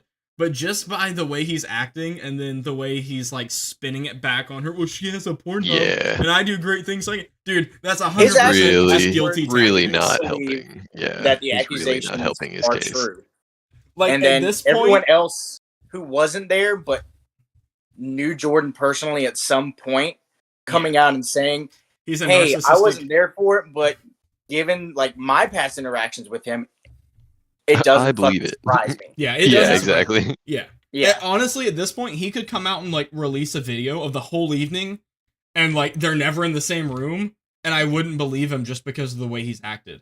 I've been like, Even no, if he did, definitely he changed still clothes and was tarnished in his that whole video. fucking reputation by Oh his yeah. actions. Oh yeah, it's done. Like that's what I'm saying. Like he could release a video proving his innocence, and I'd be like, nah, that's Photoshop, dude.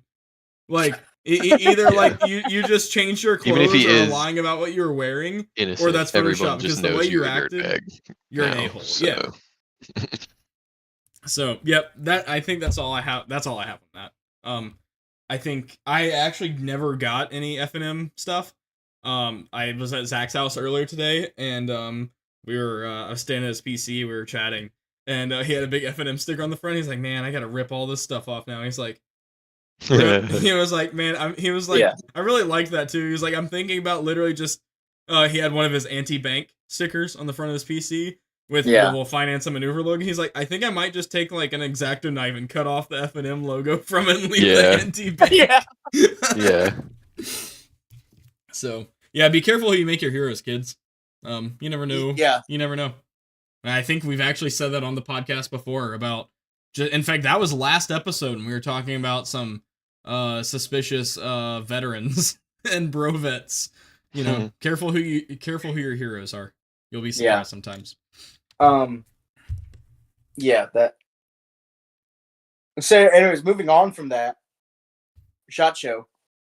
Yes. Some pretty cool things were actually released at SHOT Show. There were. I used to be a certified Palmetto State Armory hater. Hold on. We need to choose our words carefully. Within the past few years, it's kind of hard to hate them at this point. Like, they're actually now pumping out somewhat decent products. Like, yeah, their budget ARs are still, you know, you buy a fucking $400 or $500 AR. You get what You're buying what you pay for. At the end of the day. And to preface this, the owner or I guess it's probably owners at this point. I don't know if Cody is still the sole. I don't know how that whole thing works. They're still all complete douchebags. They've had some very garbage and anti-consumer takes. That I have.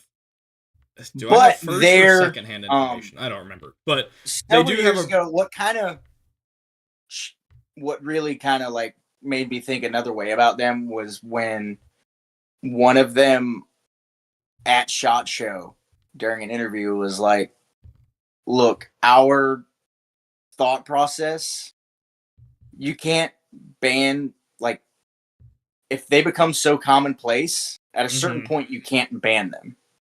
That is one of their few good takes that I agree with. That's one of the things they're trying to do. And, like, yeah, that makes sense. Yeah. But I mainly want to talk about the fucking PSA MP7. No. Okay. So I saw something about this today. I may have even put this in our Instagram group chat. I thought it was pretty cool. It does look like the MP7 we have at home. Like, it actually looks like it. Yeah. And then somebody in one of, I think it was Mid-Tier Snobs or something, one of the Facebook groups, was like, oh, dude, I'm so excited to get the PSA MP7. I've already got money set aside for it or something. And somebody was like, well, why don't you just get on the Tommy Built waiting list? And actually get one that looks good and is actually quality. Yeah, And I was going everyone's to bring like, that up. Like, Tommy Built came out with that at the same time, but it's like, you're also spending twice the fucking price. At least twice the price. On For the Tommy same Built. thing. Twice the price. You know, and I'm pretty sure the Tommy Built ones are going to be in, 4.6? Yeah. Yeah, I mean, that's what I would want it in. Where the hell are you going to get that ammo? Which Yeah. 5.7's not necessarily easy to come by. Want it in As much as 4.6. like 9 or 5.56, but you can still get it. But because of who released something in 4.6 recently, not only has 5.7 become significantly easier to get in the past 3 years, 4.6 also has been. Like, I've seen 4.6 multiple times in local gun store due to Tommy Built, and then was it Keltec or CMMG? One of the kind of off the wall stuff. It's like somebody released like a 4.6 conversion kit. If it was a conversion kit, Keltec made Keltec made the P90 we have at home a couple years ago. Yes. Yeah. They released it as like a pistol, and then a year the P50 or whatever. Yeah, the stock for it. Which doesn't it actually take P90 mags? Yeah. It takes actual P90 mags. And it's top feeding like a real P90 and all of that. Yeah. CMMG was the one that made the 4.6. This came out in 2022. Mid 2022. Like an AR conversion? Mm-hmm. No, it's an actual. That's wild. So because they're the ones that came out with like the Banshee and stuff like that. So they're always kind of doing those. Let's make everything into an AR. Yeah. Mm-hmm. Okay. So yeah, they made CMMG, and I'm sure someone else has one too. I had one of the Banshee. Was it the MKG9? Mm-hmm. Yeah, I think so. And I loved it. Like, I loved it for a little while, and I shot the piss out of it. I ran a couple competitions with it. But after this is only maybe 2,500 rounds. I noticed I was just at the range, and I noticed the charging handle was reciprocating. And I was like, oh, that ain't fucking good. So I immediately, I clear it. Great.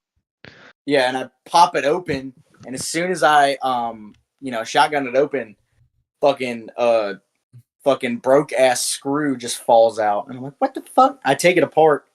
The gas key had gotten sheared off. So what had happened was the screws. I'm assuming what had happened was the screws sheared, backed off or like backed out.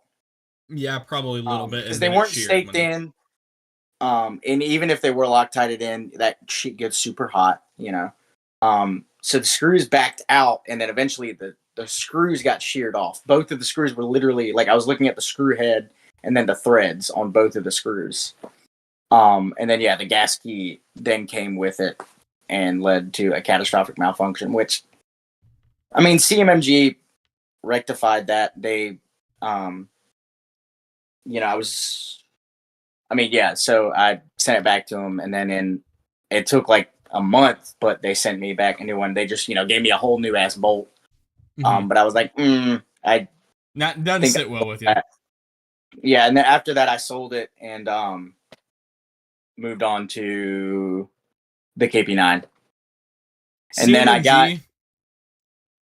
got the Strybog, and then got rid of the KP9 because I had the Strybog, and then I was like, I had one of the OG, the SP9A1, and that was before they came out with the curved mags, and they were having all those magazine problems, and then I eventually just got another KP9 again, and then just sold the fucking Strybog.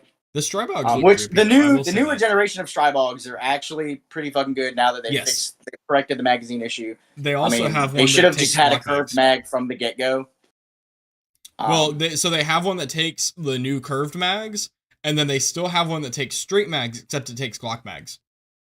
Like, it takes the Glock sticks. Yeah. So that's a pretty. I think that's probably the Take best a of look I at both was it. gonna ways. when I had mine and I was having all those issues. I was gonna get the I think it's Lingle Arms. Makes the lower for it that converts it to take Scorpion mags. Oh, that's pretty sick. I was gonna get That's that, but pretty that neat. was like, it was several $100s, and I was like, I don't want to buy a whole new ass lower just for this to function properly. You know, The Scorpion is actually a really, I won't say a really good gun. It's been relatively reliable, and I mean, would yeah. trust it. I would consider it a solid mid, but it is not a great gun to shoot. It is. I mean, yeah. I mean, It's a CZ nice crack CZ of- always hits the nail on the head. Like Mhm. they were trying to make a somewhat budget good pistol caliber carbine, and they did. Yeah.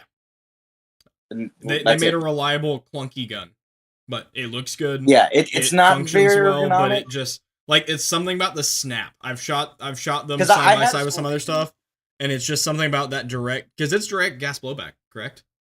Yes. Yeah, and it's just something about I've never fired. I mean, I guess that's in and of the nature of a gas blowback, but it's just something about that whole Yeah. system on that Scorpion It's just seems clunky, extra and clunky. it has direct blowback comes with a lot of weight. Obviously, that bolt has to Mhm. be really heavy, and then that comes with a good bit of recoil. Yeah. Yeah. Which training can fix the recoil issue, Yes. but there's That still better doesn't options. make it fun to shoot. But or if more that's fun. what you have, you can 100%. Oh yeah. That is It'll run. 100% effective defensive carbine. Very. I've recommended it to people before in the past, and I will continue to do so Yeah. if it fits their needs. Let's move on to drones for a minute. And then we Okay. can come back to SHOT Show at the end. Yeah. So we're gonna kind of pull back into some drama for a second, and then oh no, I closed the tab. Hold, Tragic. please. I know. Where'd it go? Recent tabs. Here we go. Mr. Gene Wu. So I guess we'll talk about Texas for just a minute. So as we know, Texas National Guard has taken over at least some part of the border. Florida's sending National Guard. All these states are staying with Florida. I mean, standing with Texas. Greg Abbott. That's his name, right? Yeah, Greg. So Abbott. hold on. The weird part is not that people are sending National Guard. They're also sending state police and Oh, I other didn't know that. who was it? non-military organizations. I'm pretty sure it It's was Ron pretty weird. DeSantis. Yeah, Ron DeSantis sent. I think it's the Florida State Yep. Patrol, whatever State their Patrol, state police is called. Because when cops get involved, it fixes everything, right? Sorry. Yeah. I mean, this is the whole situation, the clusterfuck. Yeah. I mean, whatever side of the argument you're standing on, you can't deny it's a clusterfuck. Mm-hmm. We talked about this in the chat, in our chat last week. I know Ian and I talked about it for quite a few minutes about how really there's no right answer to the situation as far as the border itself.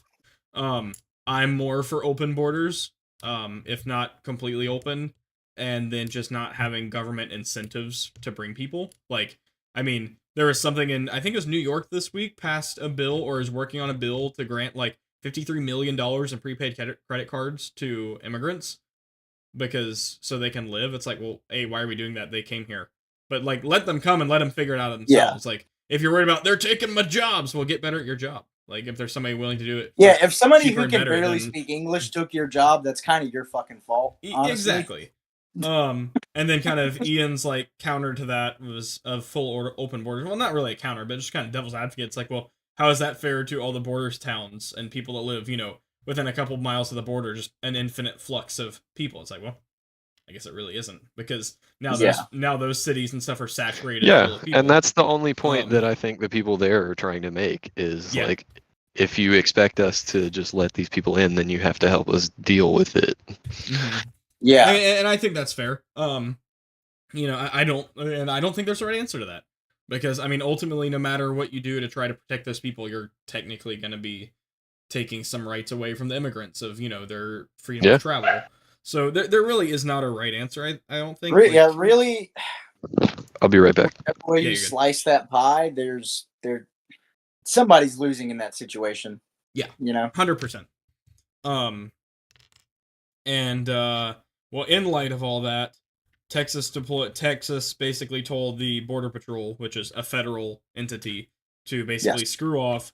We're gonna handle this in-house because y'all aren't doing it. We're gonna do your job for you. Texas has literally kicked out CBP, CHP, Customs and Border Patrol, and ICE, if I'm not mistaken. And then there were other federal entities also. Yeah, from my understanding, they basically said "F you guys." And they just said because get the fuck out.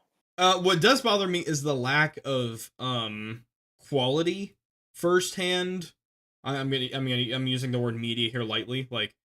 Right now the whole Palestine Israel conflict is more documented from individuals than the border crisis, from my understanding. I'm not seeing a whole lot of good firsthand material of it, and that bothers me on why there isn't. But from my understanding, kind of from what I've seen, basically the National Guard was all but physically pushing them out. You're going to get out or else kind of mentality. Yeah. And basically Biden was like, "No, you can't do that." And Texas like, "Yeah, we can, bro." And then Biden set a what is that called? Where he gives there was a deadline issued for Greg Abbott to allow those federal entities back in, and he still refused.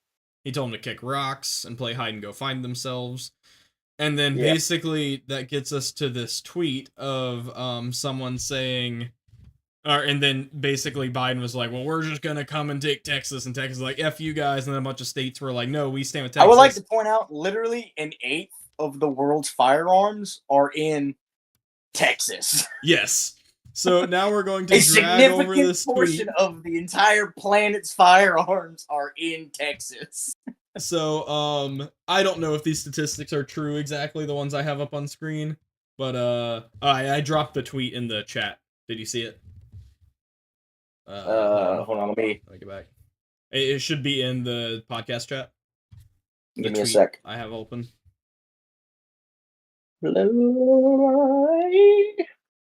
I say tweet. Is it an X now? I mean, it's freaking Elon ruins. No, it's a tweet. I will. Did you find it? Unpopular opinion, but fuck Elon Musk. It is it's fucking Twitter. Fuck X. I'm not calling it X ever, even if there's a fire. And you know about fires. Well, no, that's a Step Brothers reference. Oh. Robert better not get my face. I'm not calling him dad. I don't remember about the fire, though. There's a fire.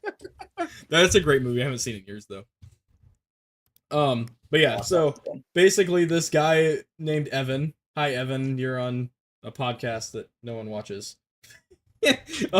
He posted this. He goes, "That's cool, man. Check this out." Referring to Biden coming to Texas, blah, blah, blah. 10 states with the most guns per capita. Montana, Wyoming, Alaska, Idaho, West Virginia, Arkansas, Mississippi, I assume is MS, Alabama, South Dakota, North Dakota. All 10 of these states support the Texas border resistance Missouri against the federal... Oh, thank you. All 10 of these states support the Texas border resistance against the federal government. And then it's a picture of a B-2 dropping bombs. And then the Gene Wu, who is a congressman for Texas, says, "It's all fun and games until someone eats a drone-fired Hellfire missile." Ladies and gentlemen, these are the people that make laws that control you and tell you what you can and can't do. It's incredibly disheartening and sets an incredibly dangerous precedent when politicians are advocating using that kind of technology on their own citizens. Yeah. Remember this guy? And, it's like, the people that all the anti-gun people are like, "Oh, they're weapons of war." And it's like, I don't know, this motherfucker is literally talking about using weapons of war on his own people. Mm-hmm. Yes. This guy got elected with a campaign. Terrifying. Oh, yeah. Yeah, this is why we have guns to begin with. This is literally why the Second Amendment exists, for people not familiar with it. And just to put in perspective, this guy won his campaign with some slogan, something along the lines of, better for the people. Or, because I care about the people, or something along Better those for lines. the people, but we're gonna use fucking Hellfire missiles on them.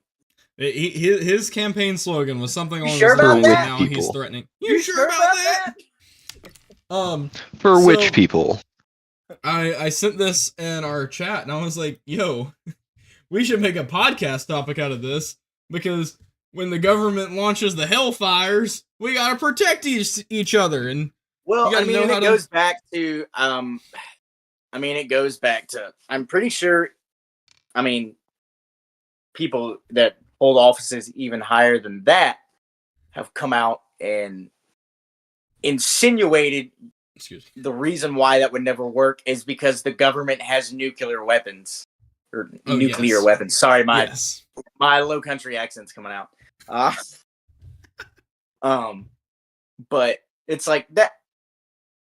You're insinuating using nuclear weapons on your own fucking population? It's like, yeah, tell me again Okay, who cares Saddam. about you?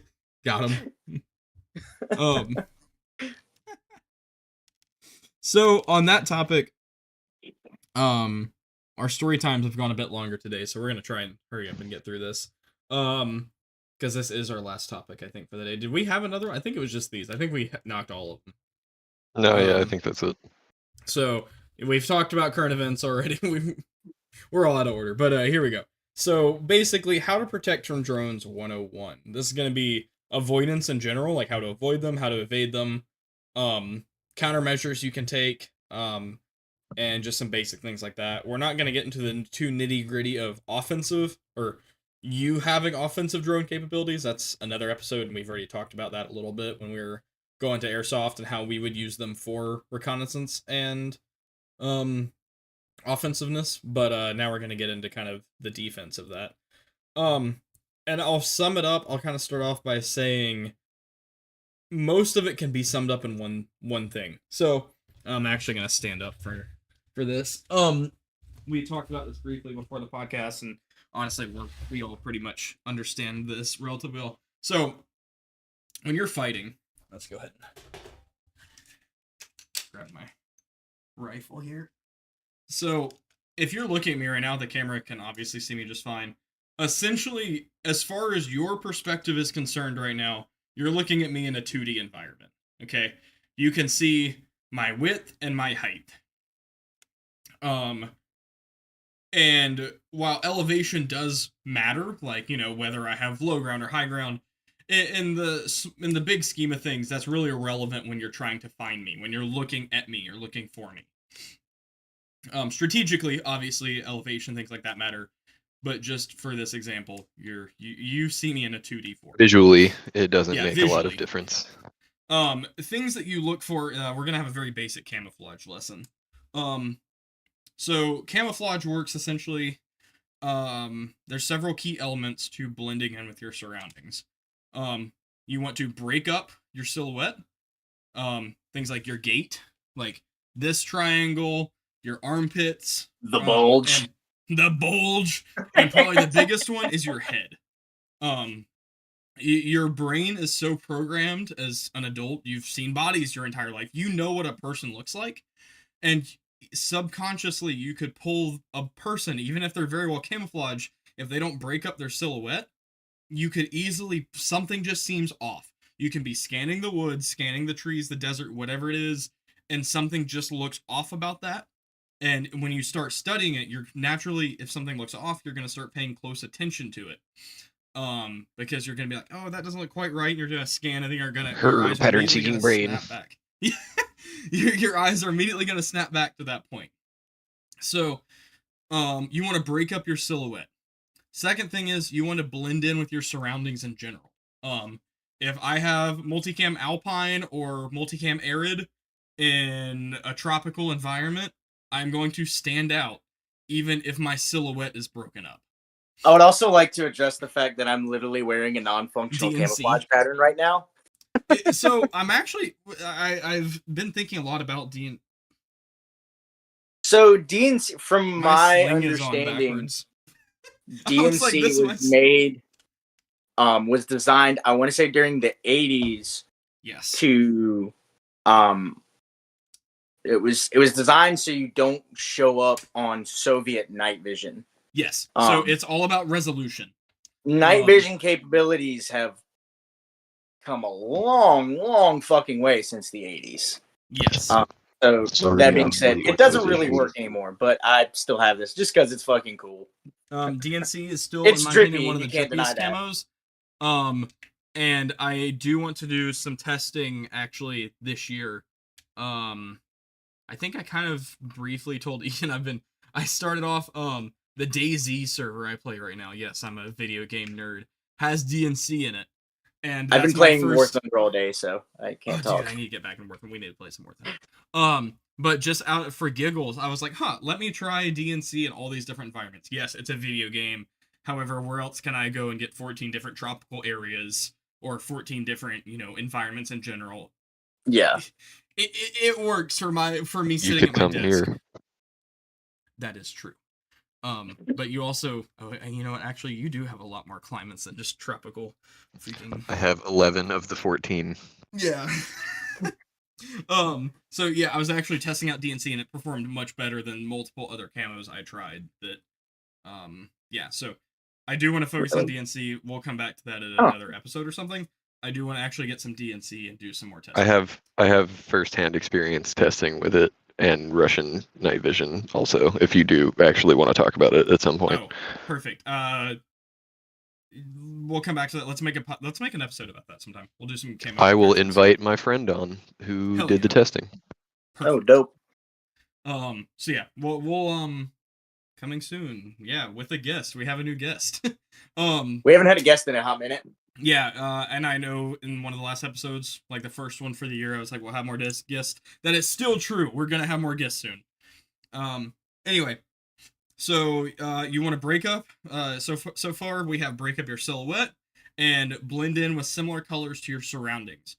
You're not gonna wear a camouflage like you could have, a full ghillie with a hood and a veil that breaks up your silhouette. If it does not match colors or the environment around you, it's garbage.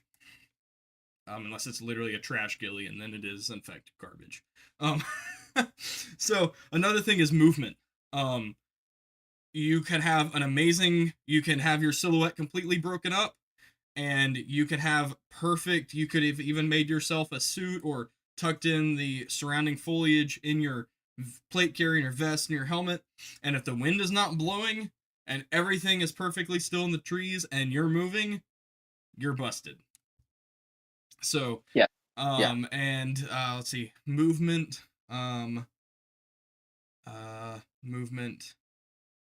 silhouette, color. I'm missing. No, I think that's it. Well, the inverse of that also applies. Yes, if everything's moving. If it's really windy, still. Yeah, and you're standing in the middle of a bunch of moving trees and you're standing stock still, you're gonna stand out just as much. Yes. That's why foliage is important. Yes. Yeah, Scrim it and fits. whatnot.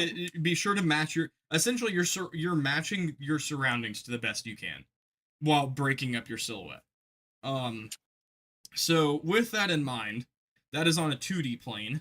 Really quick, something I've been pushing and trying to get people to do is add scrim to their helmet. Because even if your helmet cover is camouflaged in a nature that blends in with your environment, that turtle shell still sticks the fuck out. How many things in your environment on a daily basis do you see that is a perfect round silhouette? Exactly. Yeah. Hemisphere. Nothing. So usually most of the time when I'm out with you guys, when we're doing airsoft, Milsim, whatever the fuck we're doing, I have some form of scrim on my helmet or some form of foliage type thing on my helmet. Yes. My still preferred method, my favorite uniform for headgear is still a ball cap with scrim over it. I have a camo net that I drape over. It breaks up your silhouette. Of course, you have no head protection, but it's a trade-off. It depends on how you're running your kit. I have run scrim on that helmet before. Works great. Which leads us into, once again, like we were talking about. Well, actually, we'll hold that thought. Put a pin in that. Those are the fundamentals of basic camouflage for the naked eye. or for visible light. When you start getting into things like night vision and thermals and infrared spectrum of light, it makes things a lot more difficult. Because you could have the best, scrim setup that breaks up your silhouette, a ghillie suit that you've built to with your environment, and you can be sitting perfectly still, and if your enemy has a solid thermal scope or thermals, they can see you from thousands of meters away. Or even if your material, depending on the material of Yes. your equipment, some of that stuff can just like glow. Yep. And, under IR light. Yes. Yeah, you could Looking have... at you, airsofters. Yes. Yeah, you're I know actually like this Anybody is that a watched this is your a shit at cheapo home? fucking like I got this for $40 on Amazon. I'm almost gonna positive glow. it's probably gonna glow under night vision. And be sure to wash your stuff with non-dye detergents. I think there's even a couple companies that make detergents, or there are some recommended stuff. Start searching forums, Facebook groups, stuff like that. You'll find the ones that are good to go. That is also a blog post coming soon. Perfect. That's actually very perfect. And to get also baseline off that, they do also make thermal hoods, thermal blankets, thermal ghillies, things like that help mitigate your thermal signature. They're not perfect, but these they're also not cheap. They're also not cheap. Yeah. And there are ways to mitigate your thermal signature, but once again, you could mitigate your thermal signature. You have a perfect ghillie on, etc., etc., etc., and then you wash your thermal blanket with freaking Tide, and boom, now you're visible from 1,000 meters away because the guy has night vision goggles on. Yay! So there's all these things you have to take into account, and you have to understand that drones can potentially have all of that capability built into them, from sitting 5 meters above you to 1,000 meters above you. And so you have to do your best to plan accordingly, and to dress accordingly, act accordingly, move accordingly, etc. I guess I really don't need to be standing anymore. But yeah, that was for the illustration 5 minutes ago, but it was nice to stand up. So since you're holding a rifle, let me. I have the talking stick. Stick. So now that we have kind of gone over the basic principles, I guess it probably would have been best to have a camo class first, because we could talk all day about stuff like that. But we'll circle back to that in another episode, and we'll talk more in depth about camouflage. So for now, let's go ahead and shift and take everything I just told you, and remember we were just talking about 2D. Now apply that to 3D. So if you're common thing is in combat, it's not necessarily, or not really, hardly at all in urban combat, but if you're in woodland or many of the other environments, going prone is a very normal thing to do when you're trying to stay hidden. But what you don't necessarily think about is you now just increased your would that be Z-axis? I guess that's your surface area. Yeah, your surface area from the air. From an aerial view. Yes. So from an aerial view, if I'm standing like you this, now have a larger silhouette. Yes. If I'm standing like this from an aerial view, I have the silhouette of my shoulders, my head, my other shoulder, and if I'm wearing like a rucksack or a plate carrier or whatever, what's on my body. If I lay down, I just increase that multiple times over. It's also a much more recognizable shape. Yes. Remember you're seeing the full outline of a human as opposed to just a head and shoulders. Remember that the triangles we just talked about on a 2D this plane? This podcast is sponsored by Head and Shoulders shampoo. Here, I'll even step back. So, we were just talking about how if I'm engaging you right now, or if you're looking for me on this plane, you're looking for this triangle, these triangles, and my head. If I lay down prone, now really all you're looking for is the tops of my shoulders, top of my head, or my face if I'm looking at you. If I lay down, though, now I have this exact figure from the air. Which is, I mean, just like you're going to try to hide it this way, now you have to try to hide it vertically. That's bad. And it's not really bad because, or it's bad because you increase that surface area. But you have to try to. It's bad because it's something extra that you have to think about. You can't just go prone. You're like, oh, we're taking contact. Let me hide and go prone if there's a drone hovering over you. Before, if you look back at, World War I footage specifically, because we talked about this earlier, we're relating World War I footage to Ukraine and stuff like that.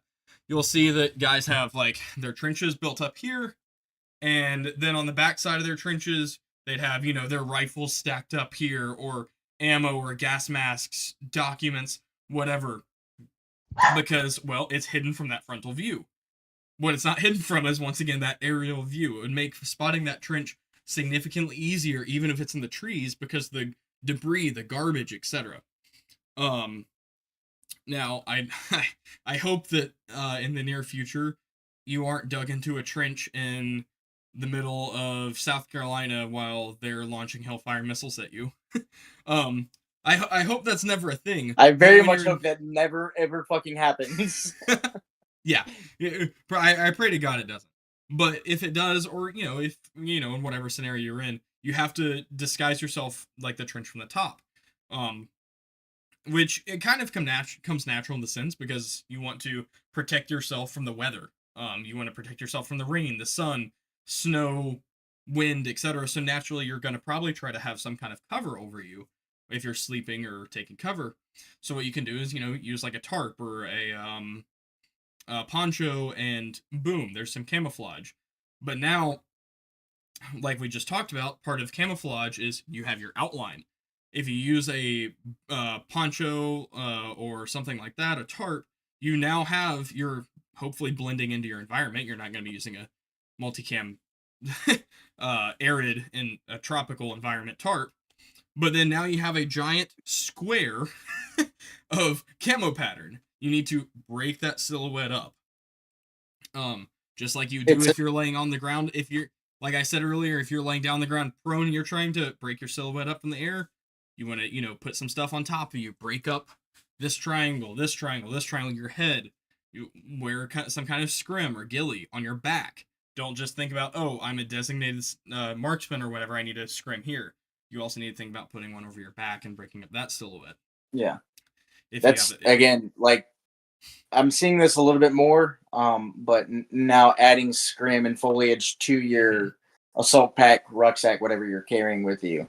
I'm seeing that a little bit more, but a lot of people still haven't. Yes. That's something that needs to be more widely adopted. Yes. It ultimately depends on your environment, who you're fighting, stuff like that too, and what your job is. Like, if you are a designated door kicker, I'm not going to recommend you scrim up your rifle and your helmet and everything like that, because that's something extra to get caught on, and realistically, if your sole purpose is urban door kicker, you don't need it. But if your job is reconnaissance or backtrack to me playing airsoft, and then the scrim just on my helmet getting caught on literally everything, and Blake having to hand me my scrim because he's behind me. There was a time on one of our main assaults, I took up a flank position, or a flank defensive position. I was a designated marksman at the time for us. If you call an AK-74 with an LPVO designated marksman, that's what I was. I was one of the only ones with magnification. And I had my scrim on and stuff like that. We started taking contact from this direction. I was not safe from this direction. We didn't expect it. I turn and do like a turn and burn thing, and I dip below a branch. My scrim gets caught. I lost my scrim. I had to go back and find it later once we won the firefight and won that whole area, because I needed my scrim. But yeah, it's something extra to get caught on. You could get caught on sticks. It is extra material in your body, flowy material, but that's kind of the point. So remember, that's why using local stuff is better. Yes, yeah. Literally, like, if you look at a modern helmet cover, whether it's an Agilite, OpsCore, Cry, whatever helmets cover, the only acceptable Agilite thing to buy are their helmet covers. They're amazing. They have little things for not only this cable. Hebrew nonsense. Yeah. Don't buy the freaking dumb K19 or the K0, whatever their stupid names are. They have these little channels for not only cable management, but for sticking leaves, sticks, debris, grass, whatever you have. Works great. Even remember, just scrim and camo netting in and of itself, you still want to add some actual natural foliage from your surroundings. yes. Yeah, if you're really dug in, and I mean, also bear in mind, this is all dependent on your time and situation. If you're sitting there on position for, a day or 12 hours or whatever, and you're not in contact at the moment, just kind of reach around you, pluck a little handful of grass from here, reach over to this side of you, grab some brown leaves and stick them in this part. Don't sit there and grab all your stuff from one spot, or then you're gonna have a bare area next to your position, and it's gonna be like, something's off there. Do stuff like that. If you're one thing, I used to do. My dad taught me this when I was a kid when we were hunting. We'd be walking in to go to the deer stand or the blind, and he's like, okay, reach over there when you're walking by, grab some pine needles off the tree. Just grab a couple. Ball them up in your hands for your scent, rub them on your shirt, then like stick them in your hat or in your pocket. Give it a little 3D dynamicness to it. Don't grab all your needles from the same tree. Slowly just kind of pluck as you go. Things like that. You don't want to sit there and, oh, well, there's a whole handful of things missing from this tree. They went that way. Different things like that. I mean, obviously, if you're being tracked, that's a little bit different of a story, but things like that. Don't grab all your stuff from one thing. Something we would do for our trenches and bunkers is we'd put our tarp over it. We'd throw some dirt on top, depending on how permanent it was. Or even if it's just our poncho, then we would kind of go around to different positions or even carry stuff in our rucks and stuff and lay it on top of the tarp. Add some dynamic height, as well as breaking up that silhouette of just a square tarp or square poncho. Breaking up that silhouette is very important. It's ultimately you're just mimicking everything you do if we're looking at each other, and also doing it for the top too. Also, like I had kind of talked about the World War I trenches, we had to pack our trash out and in and everything in between. You can't just assume that because because you put it behind your little dirt mound, so if my enemy's facing, if my enemy is here and I'm here, I can't just put my trash on the back of this dirt mound because they won't be able to see it. If there's a drone flying over, you can immediately grab that. I used to fly my drone over enemy tree lines, and you'd see the little Russian MRE boxes. They're about this tall, about this. They're cardboard paper boxes, and they're green and tan, but they're green and tan. Like it still stands out. Like you can pick them out, and you'd be flying over the tree line. You're like, oh, that's an MRE box, and you could fly down, and sometimes you'd see little heads moving around in trenches because they heard the drone and they're trying to move and get into cover.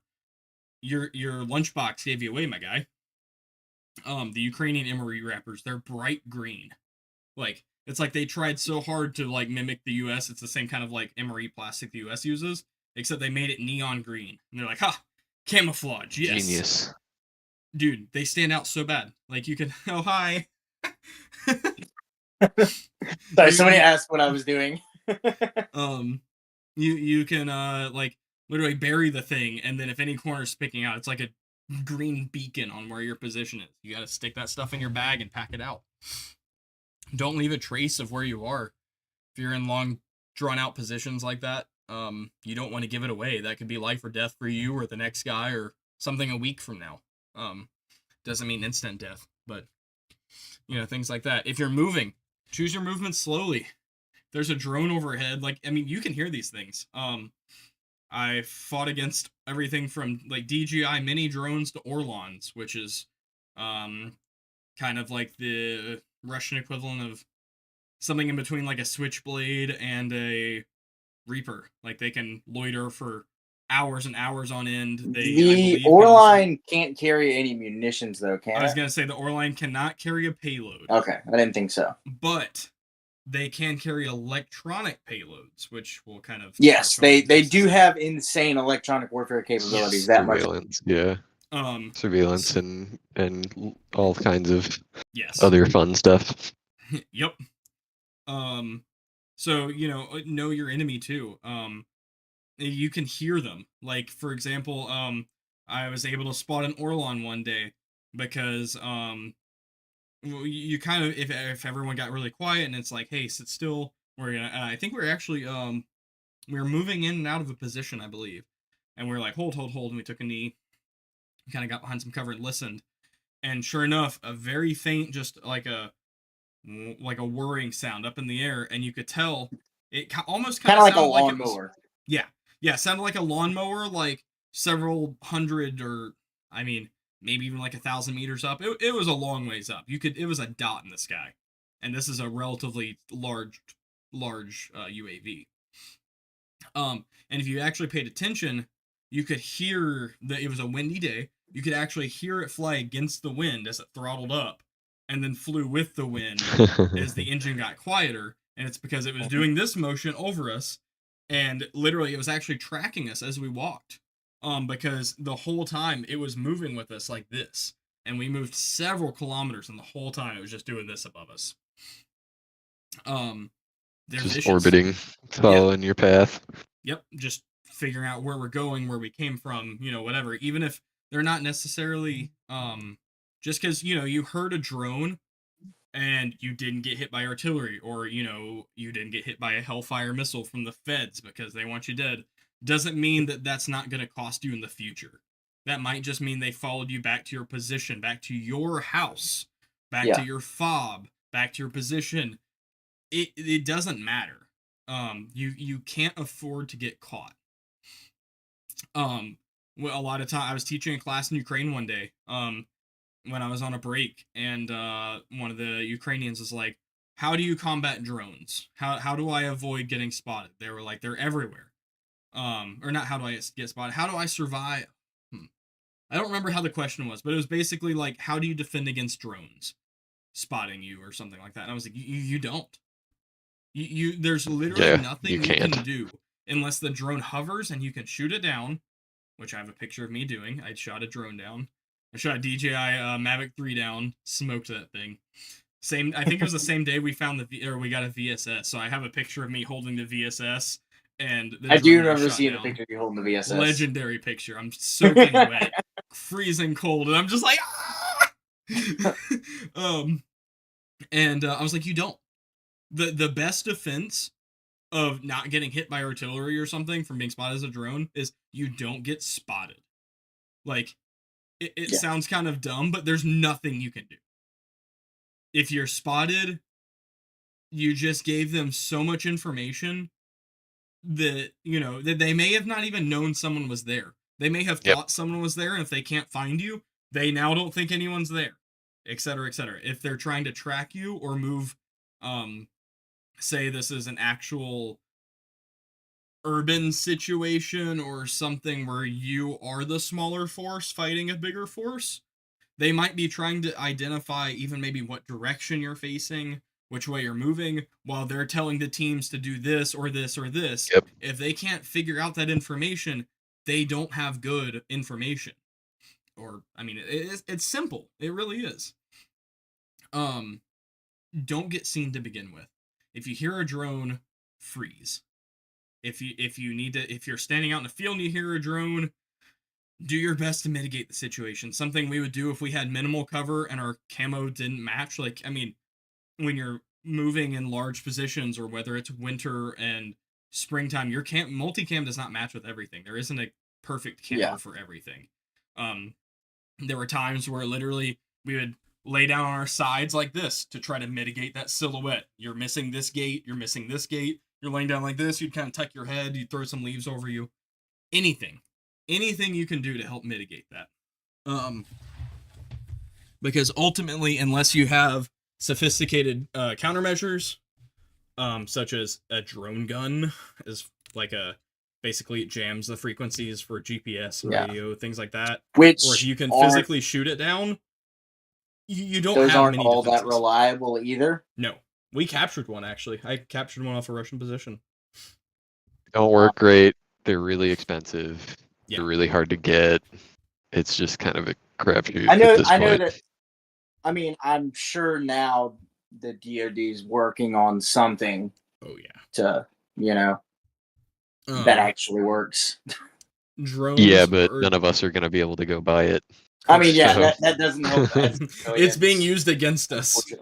Unfortunately. And ultimately, drones are one of the biggest for modern day force multipliers on the battlefield today, and there is very little you can do to not get screwed by one.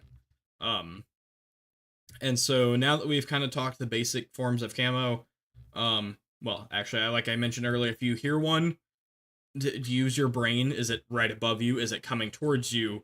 Things like that. Use your brain. Do you need to immediately freeze? Do you need to hit the ground, move under a tree?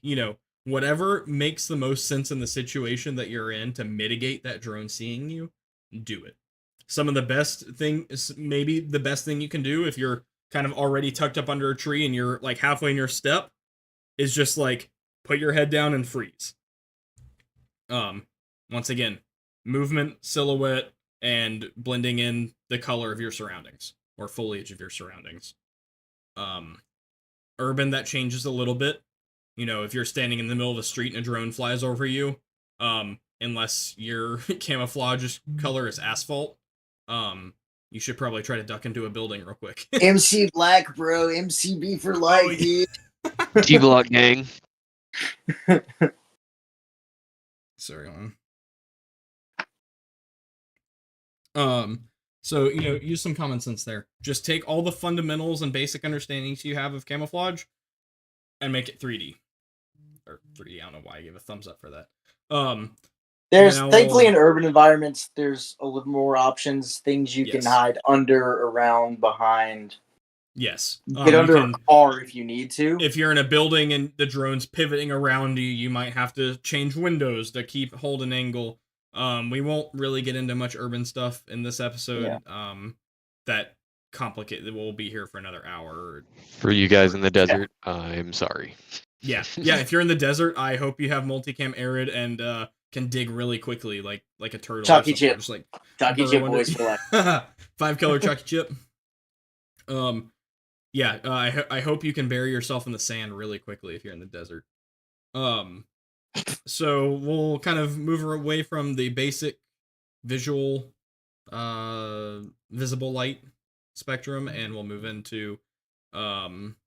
That includes thermals and night vision. Once again, most of the same principles apply to that we talked about in 2D. You want to try to have some kind of thermal covering. I have in the past, this is not by any chance the end-all be-all. I have a picture of me, actually on our Instagram, of underneath a Mylar blanket. It was a really bad day. We'd lost a couple guys. I was just trying to survive, and we had attack choppers circling, literally, like, actively assaulting and hitting tree lines, looking for us. And, well, we had to make through the night without any, we had no hope of reinforcements or man pads or anything. It was survive the night and return to base. And, Yikes. I have a picture of me dead asleep. One of the guys took it. Survive! Yeah, I was off my rotation. I was exhausted. I was asleep, and I had, if I remember correctly, it was a towel, like a towel that I brought. It was like a microfiber, really thin towel. I like to keep it with me because it was olive drab. It was like foliage green, I think is technically what the color is. Olive, whatever. And it's just like carrying around, a tarp with you or whatever. Microfiber. Always get that microfiber on you because you're consistently having to wipe your eye pro off. Yes. I don't care. Yeah, eye pro, your lenses, like your optics. The amount of times, literally, I had to shoot not looking through my optics because it was pouring rain or they were covered in mud from the trench. And I'm like, this looks about right. Pop, pop, pop. Yeah. Just walking it in like a machine gun. Like, does this look good? I don't really know. Yeah, that's another thing too. Just little random fun tip. If it's raining or if you're anticipating rain, you can't just like stand your rifle up. Your optics fill of water and then you can't see the shoot. But yeah, I had like a microfiber cloth and I literally just took a Mylar blanket. It was freezing cold that night. And none of us had the appropriate clothing for it. We were not anticipating to be out for more than a couple hours. And it was day 2. We didn't have any warm clothes, and so I was like wrapped in a Mylar blanket like this, and then a towel on top of it to cover up the reflectiveness, and that was 2-part to hopefully help hide me from a drone or an attack chopper, and the second part was just, to stay warm.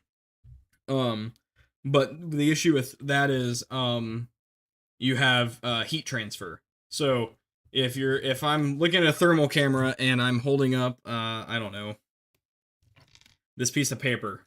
So I'm holding up this business card and my thumb is touching the back of it like this. You have heat soak and heat transfer. So over time, there's going to be a hot spot on this side of the paper, despite paper being a decent heat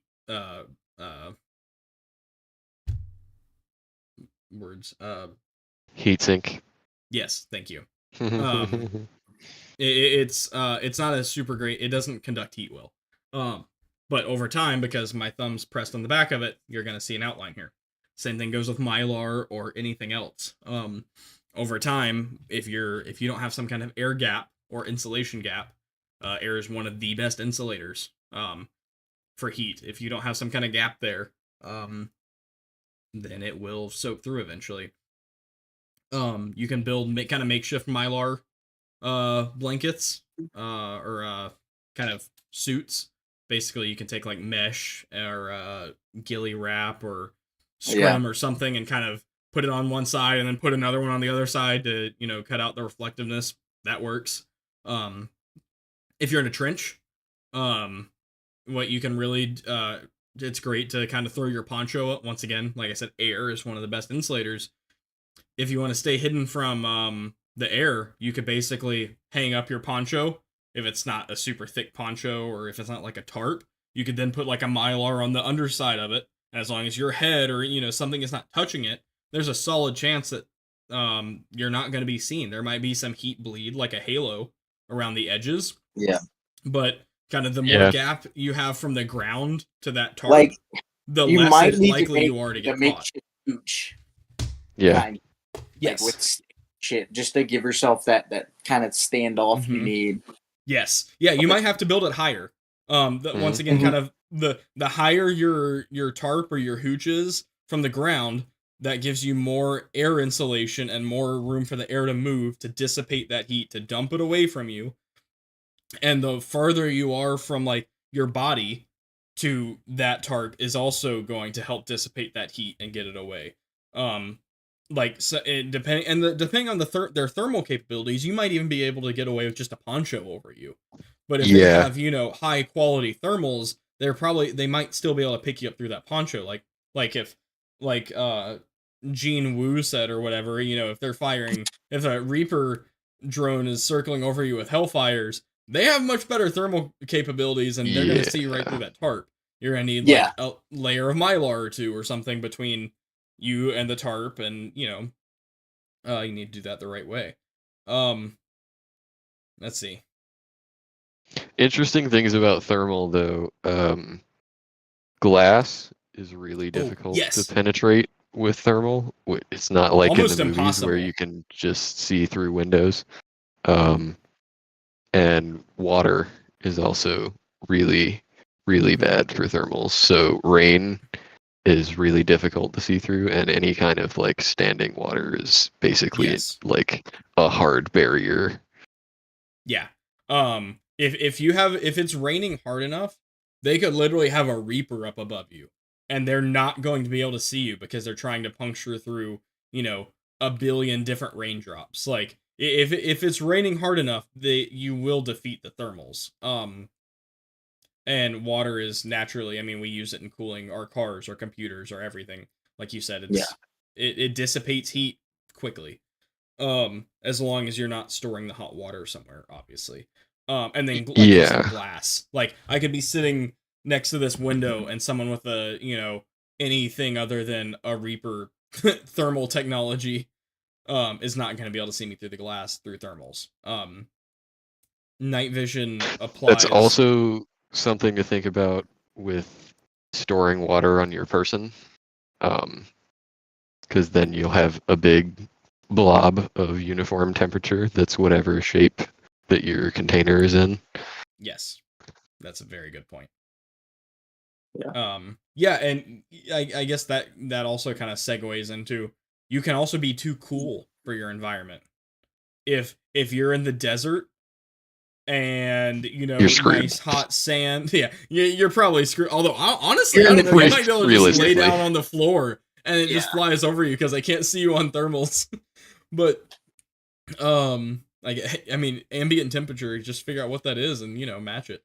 But seriously, like you could be in the desert and then you put on your thermal cloak and then boom, now you're a massive cold spot in the desert. Yeah. You have to, it gets tricky, and without doing, having a PhD in physics and chemistry and other science things, um probably the best way to figure that out is just to have thermals and start experimenting. Um, like cheap thermals are not that expensive. Literally, I had a FLIR pop up on Facebook Marketplace the other day for $400. Was it a good one? Absolutely not. Will it help you learn some valuable lessons on what you can do to mitigate your thermal signature? Absolutely. But yeah, and that's one thing. There's a lot of guys that'll this is a big in the boomer community. They're like, oh, why would I have a night or NVGs? Like, I can only afford one. Why would I buy NVGs when I could buy thermals? It's like, well, because that's not Different always solutions for different different problems. problems. Yeah. If someone's sitting in their We- car, you have no idea how many people are in the car, or if there's even anyone in there. The car's That's hot. we You can't use, see through the windows. when, again, this is just from a regular tower guard perspective. For scanning like the horizon and whatnot, I would always use the thermal, whatever the fuck it's called, the PAS, whatever. Yes. I'd always use that. And we're still on alert for drones, so for that I would use my NVGs.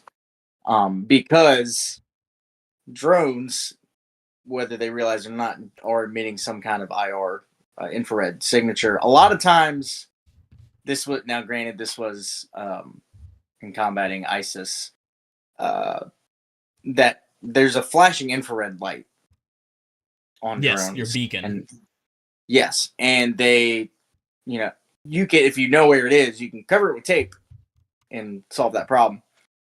But they didn't know that most of the time. So I'm gonna drop this. Instead of just explaining to everyone, let's do some quick visual learning here. Y'all should be able to see this in the Discord.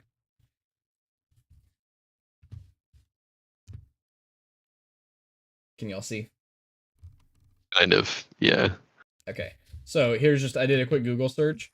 If you can see, this guy pretty well. You can see his hands, skin exposed. It appears that he has not been wearing these clothes for terribly long, because he's not super hot. But you can see like his armpits, where people naturally get hotter, and clothes that rub, like the inside of his thighs, his armpits, his elbow, things that are fitted tighter are the hotter areas of his clothes versus the looser fitting parts of his clothes. Like, you can see where that hoodie pocket is. It's almost the exact same color or almost the exact same temperature as the surrounding area. Mm-hmm. But then what you can also look at is this car. So if we're gonna go to a different picture, here's the same car.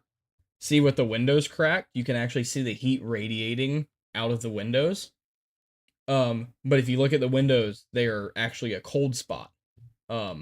Versus the surrounding air, the surrounding area, and you wouldn't be able to tell if there's someone in this or not. There could quite literally be 8 people in this thing right now, and you'd have no idea of knowing that because your thermals do not go through the glass. See if there's any other pictures like that. You can see how warm the engine is. In fact, you can actually see it better in this picture through the grill. That's his radiator behind the grill of the car. You can see just how hot that is. So consider things like that. We actually, in Ukraine, I found this massive piece of fiberglass. I mean, not fiberglass. Plexiglass. It was like 6 feet by something, and I was like, yo, we could literally just put this above us. I actually carried it around. I marked it on a map for a little while. I was like, we need to go back and get this. And my thought process was literally just, we can see up, but they can't see through. If we put like a camo mesh on it, from the air, all they're gonna see is the mesh and Yeah. cold spot on thermals. But you know, if we put some ambient leaves or like kind of limbs over it, you wouldn't be able to see it, that cold spot on thermals, Right. but you could still see up and kind of watch what's going on above you. Yeah, and like we said, as far as night vision goes, same basic concepts. Break up that silhouette. You have to blend in through night vision also. And make sure your stuff is NIR rated. Which is NIR, right? That's the acronym. Yeah. Near infrared. Yeah. Basically, you know, if you're buying like Cry, Patagonia, if you buy any of that new, you're good to go. Just be careful what you wash it with. If you're buying it used, you don't know what other people washed it with. And if you're buying cheap Amazon stuff, you might get super lucky. I know, from personal experience, IDO gear is not terrible, especially for the money as far as like what they look like on night vision. Yeah.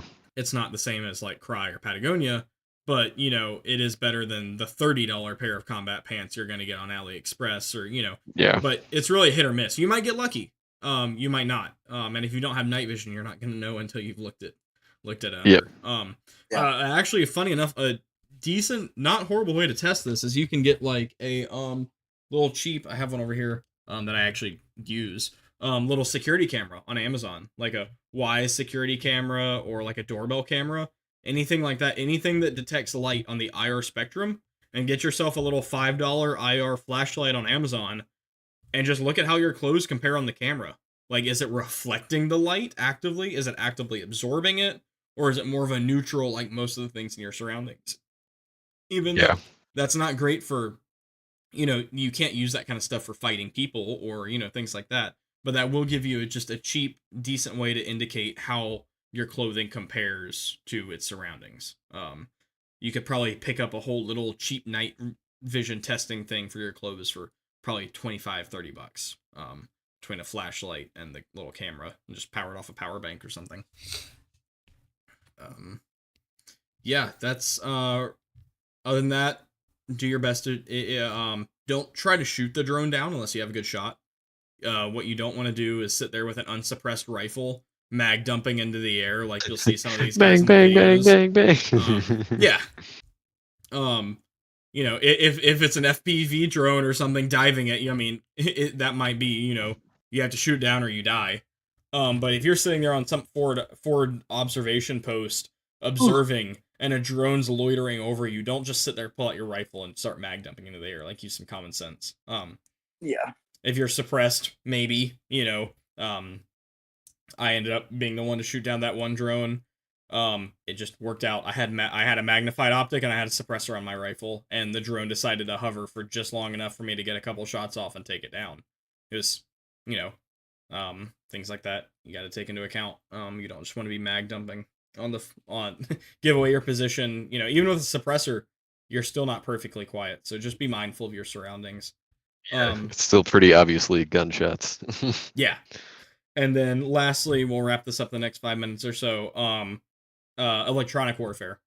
Drones, just because they might not even be able to see you, but they can see you, or they can see you. Bluetooth, Wi-Fi, cellular data, or cellular signals in general, RFID, if that's a bit of a stretch, but there's stuff with big antennas out there. NFC, anything like that. If you're worried that there's a drone over you, or if there is a drone over you, turn that crap off. Ideally, like perfect world, Faraday bag, Faraday, whatever. Like that's really the only perfect failsafe. You have to carry it. If you have to carry it, like don't. In fucking Ukraine, carry we didn't need the stuff. It was a big creature comfort. Like for example, my watches, like, you know, you turn off Bluetooth and they have no other connection. Like, you would disable Bluetooth. You wouldn't just like unpair it from your phone. You know, that's fine. As far as your phone goes, airplane mode, Bluetooth off, NFC off, everything possibly you can turn off if you need it on. So, you know, there's nothing you can really do perfect. If you have a radio, like that, I mean, literally, like you can have your Baofeng wherever my radios are, and I mean that can be picked up. For the love of Um, God, if your radio has GPS, turn that it off. off. Metadata is a thing. It can, even if it's encrypted, DMR stuff can still potentially leak if it's not very, very secure. A lot of these things are necessities on the modern battlefield. Like, I won't say it's impossible, because, I mean, people did it for thousands of years, but it's very difficult to run a modern op without having something like ATAC, or at least maps downloaded, or, whatever, or Well, that's messaging of another some thing sort. is comms in general. Mm-hmm. Don't use them unless you have to. Yeah, you're gonna have to learn how to fight without comms. Yeah. Now, in my experience in the training areas where we've trained, given the equipment we were been given, they don't work well under heavy tree cover. So we were kind of used to that, anyways. Mm-hmm. But like I was just a few weeks ago, I had drill. We were in the field, and our comms went out, and so in our convoy, we were having to just operate solely off of runners to relay information. Which OG, I mean, that old fucking school. sucks. You're exposing yourself, but you got to get information out. Yeah. That's one of those things where, like, so let's just say hypothetically Bluetooth has a, what is it, 30-foot ideal? 66 feet. 66 feet. So Bluetooth in a semi-ideal situation has 66 feet in this way. What? Oh, you didn't hear me? Oh, no. I said execute order 66. Oh, yeah, I missed it. Gosh dang it. I missed the Star Wars quotes. And that's... I've had stuff personally connected well over 100 feet on Bluetooth before. Even in a non-line of sight. Like, things can just happen to work out where it uses things as antennas and whatever. Now imagine if there's a drone over you with big ol' antennas hanging down from it. It doesn't even have to be some sophisticated thing. It can literally be a makeshift, like, speaker wire hanging from this drone. Mm-hmm. It could fly within hundreds of feet of you. Boom. If there's 2 or 3 drones, they could literally figure out how many people are on the ground, what your movements are, how, like, whatever, how many devices you have. Like, we talked about this a few weeks ago on the podcast. If I'm sitting there with a drone with, like Wireshark and other things running, and I see, oh, hey, this guy has, Garmin Tactics $1,500 watch, this and that, and oh, he has a Radex laser rangefinder connected to his tablet with ATAC, and has 14 devices on him, all well into tens of $1,000s. I'm not dealing with some Bubba Hunter with a 30-06. I'm more than likely dealing with somebody that either has way too much money and not enough skill, or a very skilled individual or team that that's not really something I'd want to mess with. That's valuable information for me, or for the enemy, that they have now gained. Like, you want to have as little connection as possible. Like I said, comms. Yeah. You have to learn to use comms only when necessary, while also relaying the important information. I mean, that's basic comms 101. They teach you that when you're learning to use comms in combat applications. You say just enough to say what you need to say. I forget the saying that kind of goes along with that, but brevity. Do you remember, Sean? There's a clear, specifics. It's like 3 C's: clear, concise, and there's another C. I don't remember. I'm sure I actually have it written down in my notes somewhere when I was coherent, maybe. No, or maybe clear, concise, coherent. Maybe I can't remember, but yeah. They literally, that's like 101. Like, they ingrain that in your brain. You don't sit there and have a conversation on the radio because you're bored. Yeah. That's how you get killed. That's how you get them killed. That's how you get figured out. Stuff like that. Yeah. You're not coming over the radio. Hey man, what's for lunch today, man? Yeah, drones can make or break the battlefield, and their use cases go far behind just for reconnaissance. Like this whole episode is about avoidance and evasion. It goes far beyond just visual camera aspects in visible light. So it's kind of your takeaways. Apply the basic camouflage principles to a 3D environment. Understand that many drones, or virtually any drone, is capable of being outfitted with some kind of thermal, night vision, or electronic warfare systems, or offensive systems. Like if it can drop grenades, best thing you want to do is just not get seen. Once again, that's your best defense. It sounds silly, and I think that's honestly how we're going to wrap this up, unless you all have other things to add, because this has been a long episode, despite me saying it's going to be a short episode.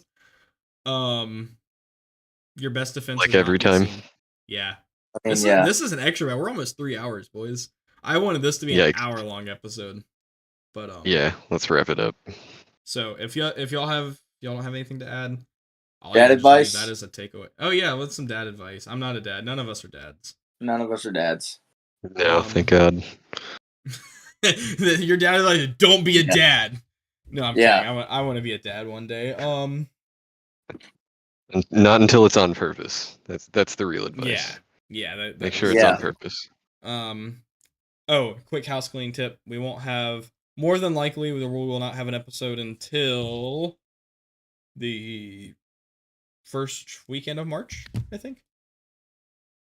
Last weekend in February.